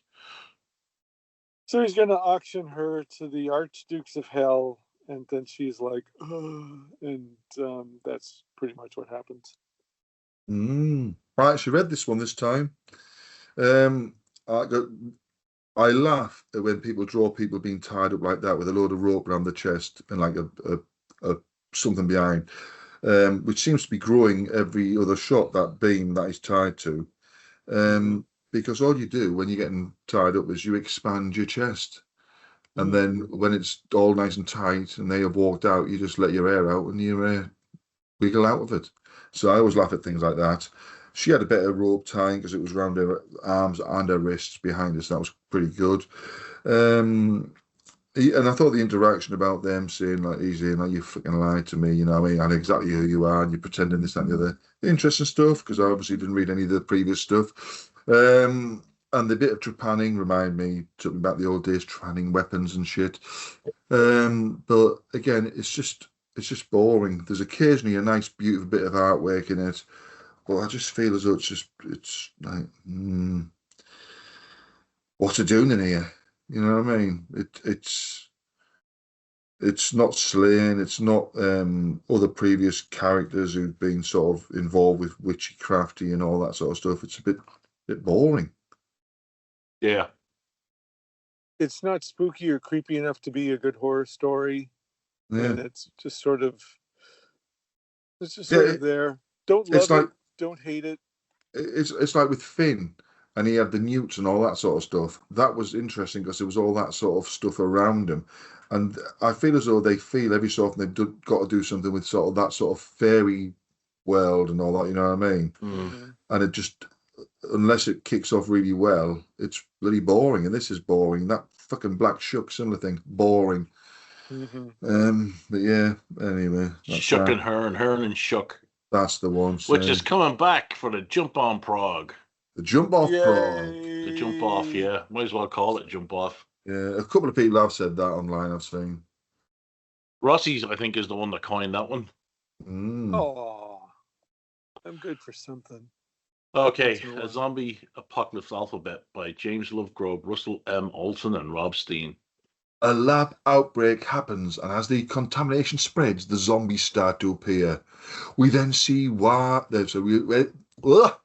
then see the way it will all unfold in an alphabetical rhyme, as there seems to be no escape for anyone, even the gravedigger from the second page, as we follow his exploits through the tale. It seems that he may survive, but even with his heroic stance, he can't outrun the shambling zombies, and soon becomes one of them. Yeah, I think. Go ahead. No. I think it fails in the very last caption because he couldn't make something rhyme with X, Y, and Z, so he has to slap it all together in one. That didn't make any sense. That's right. But the artwork is great. Do you know what? As soon as I flicked through and I saw it, I thought, we're getting another one of these. How is this going to unfold? And I laughed because you get it does unfold, like you say, to the final XYZ. But I loved it how what you think may be the hero or the gravedigger, as you sort of like turn the page and see he appears in every single panel once the shit kicks off. I loved it. You know what I mean? It's just the shambolic nature of them. Just none of the zombies are sprinting, but because they're everywhere, they eventually get sort of like pincer movement, and there's no escape from it. Even though he's got his lovely shovel to smash their heads and stuff. Final page, tears for the throng, a mob in foul decay. And then that's it, our hero, and these guts are hanging out, which I did laugh at because you got flies on the guts on the top of that panel on the final page as well. So, Well, it follows the lab guy in the beginning, and it follows him to getting into the crash, and they're burying him, and he pops up from the coffin to bite the Padre. That's and it. then that's the connection between him and the gravedigger. Because he's standing above the grave watching it, Yeah. and then it Yeah. kicks off, and you can see him running away from the graveyard. But Yeah. but yeah, I mean, I wonder if he's got any more lined up and what. Because the first one was Yeah, a there is science another fiction one because wasn't it? Tharg mentioned it in the nerve center. Did he? Yeah, I think there is one more. Ah, A trilogy of Yeah. ABCs. right. What do you think, Rossy? I give it an A for effort. It's actually, I mean, it's clever the way it's written and all that, and the other one was clever too. So it's got all the tropes, and he wove it together in a kid's alphabet thing and made it all rhyme. So that's not easy. And 3 would be just about right. I think it overstays its welcome after that. Yeah, after that. So And the thing is, you can just sit here and sort of sing it. E is for excavate, digging out a grave, that sort of thing. So you've got that in your head. mhm. But yeah, I can see you telling this to the kids at Romans, Mr. Ross, and Yeah. then being thrown out by the parents. Oh, they wouldn't even be paying attention. You could literally just like tell them anything and they won't get. Brilliant. Yeah. I do like Russell Alton's art. I think he's fantastic. He's a good find. Mm-hmm. Yeah. I look forward to seeing more from him. It reminds me of the old freaky, scary tale stuff that I used to pick up from the paper shop as a kid. That's all. But obviously, I don't think any of them are in colour, so they're all black and white. But that's the sort of like style to me. Mm. All right, The Fall of Dead World Justice Parts 5, 6, 7, 8. Keck W, Dave Kendall, and Simon Boland. So Fairfax and Eastwood are kind of have sort of made peace with each other, even though they're bitching at each other. Meanwhile, in Judge Death's bolt hole, one of the guys, I thought he was supposed to be one of the residents because he has like this giant eyeball head, but it's actually just a big eyeball he's got pressed up against his head. Or is it? No, that is his head. That's like his one eyeball. That's like mostly is okay. So I see what happened here. Yeah, so he does look like a big old. He does look like the residents. He's scanning it, and he says something sensitive about the not for hatred, not of hatred, not for himself, but for the father he murdered, and you, the man who tried to replace him. So it's daddy issues, which makes Judge Death stick his arm through the resident eyeball head. Eastwood and Fairfax have infiltrated the base, and they blow up all the motorcycles that are there. Judge Death makes like a speech in front of his undead army, and Judge Fire shows up, and Judge Death's human body starts to decay, and he's determined. Judge Mortis says that Judge Death is now unfit to lead them.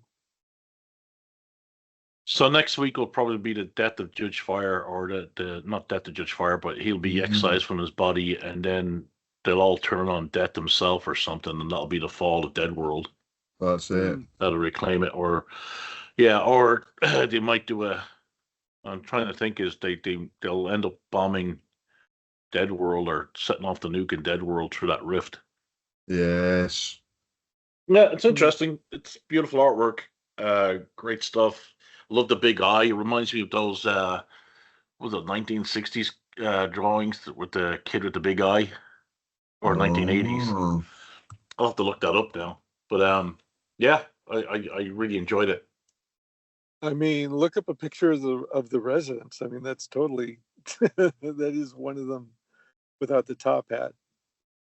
Who's that guy? Steve is it Steve Watson or Steve London that has the dog and the beer? Oh, Steve Steve London. London.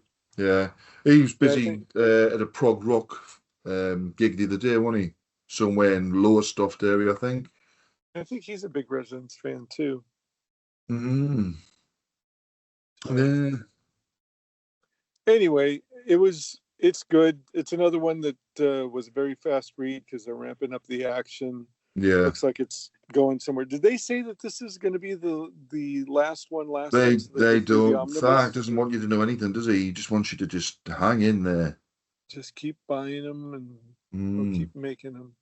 And again, I mean, the art in here is absolutely fantastic. Like Flint was saying about the eye, the papers in it, and all that. When he shoots that his arm through, comes out the pupil. That's brilliant.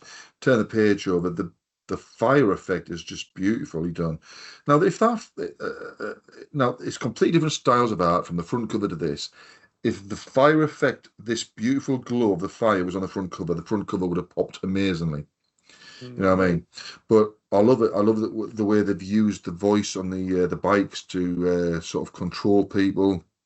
And then he just blows the bikes away, and then you get the final page where Death, as you were saying, was basically his body's been rejected, and so Mortis comes in. You're unfit to lead us, then, eh? Hey. What Yeah. more? Just sounds like Skeletor.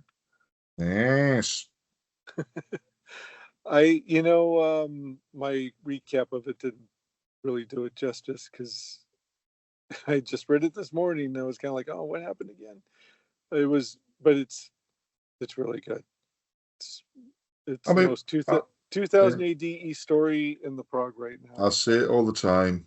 Give me a collected trade, and I've seen some of his he's got sketchbooks for each book. You know what I mean? So the whole say amount of parts. If Thag does a proper collected with loads of those sketches in, it'll be lapped up by the fans who like this tale anyway, because the sketch, like I say, I looked at them when I was at, where was I at? Well, one of the conventions, and they're just amazing. Just if you think it's bad enough here, seeing them in black and white is just brilliant. You know, because you get more detail in, as far as I'm concerned. But yeah, there's certain books I will buy, others just make me cry. A bit of crying. But yeah, so that's it. So what was your favourite? My favourite, I enjoyed the Dead World. I enjoyed the zombie apocalypse, but I've got to say, Brink was just like from we've always said, the build up was nice and intriguing, but it laid the groundwork for her at the bar last week when she's like, how do I get from this now? Because I've just been told he's the shit. And you read the first part and turn the page, and that's it. It just kicks off. I fucking loved it. I loved it, even if that one little head popping up at the bar. I still loved it. Yeah, that was funny. Yeah. What about you, Rossy? Oh, I'll go with Dead World since John covered Brink for me. So, Well, you're supposed to pick what you think is best, not what John covers. to me, it's like either or. 6'7", 6'7". So He's doing that saying. Because I'm down with the kids. That's so so I'm gonna go with Dead World. I'll go with the Alphabet Story because I like Olsen's artwork and I want him to do more. There you go. That's it. Three different best ones. Yeah, they if were. you say you like it and someone from 2000 AD hears it, you're just going to get the opposite. They're all going to be cancelled. Yeah. Oh, those guys. All right. Anything to say before we hit the road? Remember, folks, don't fucking make up lies about yourself, because you'll eventually find out. You know, a spider's web. You can't control those strands of lies. Telling somebody this and then that. Live your life to the best you can, and you may live a life just like me and be awesome. And then we get next week. I'm sorry, John won't be with us tonight because he's died. That's what usually happens, right? You enjoy yourself too much and then boom. It does. But you have to record your own deaths before you actually kick off. That's it. I'll pre-record the death. Yeah, it's No. just because I always think I should do one of those videos where people come to your funeral and then they play the video and I'm singing along with pictures and stuff and just being so abusive. It's unbelievable.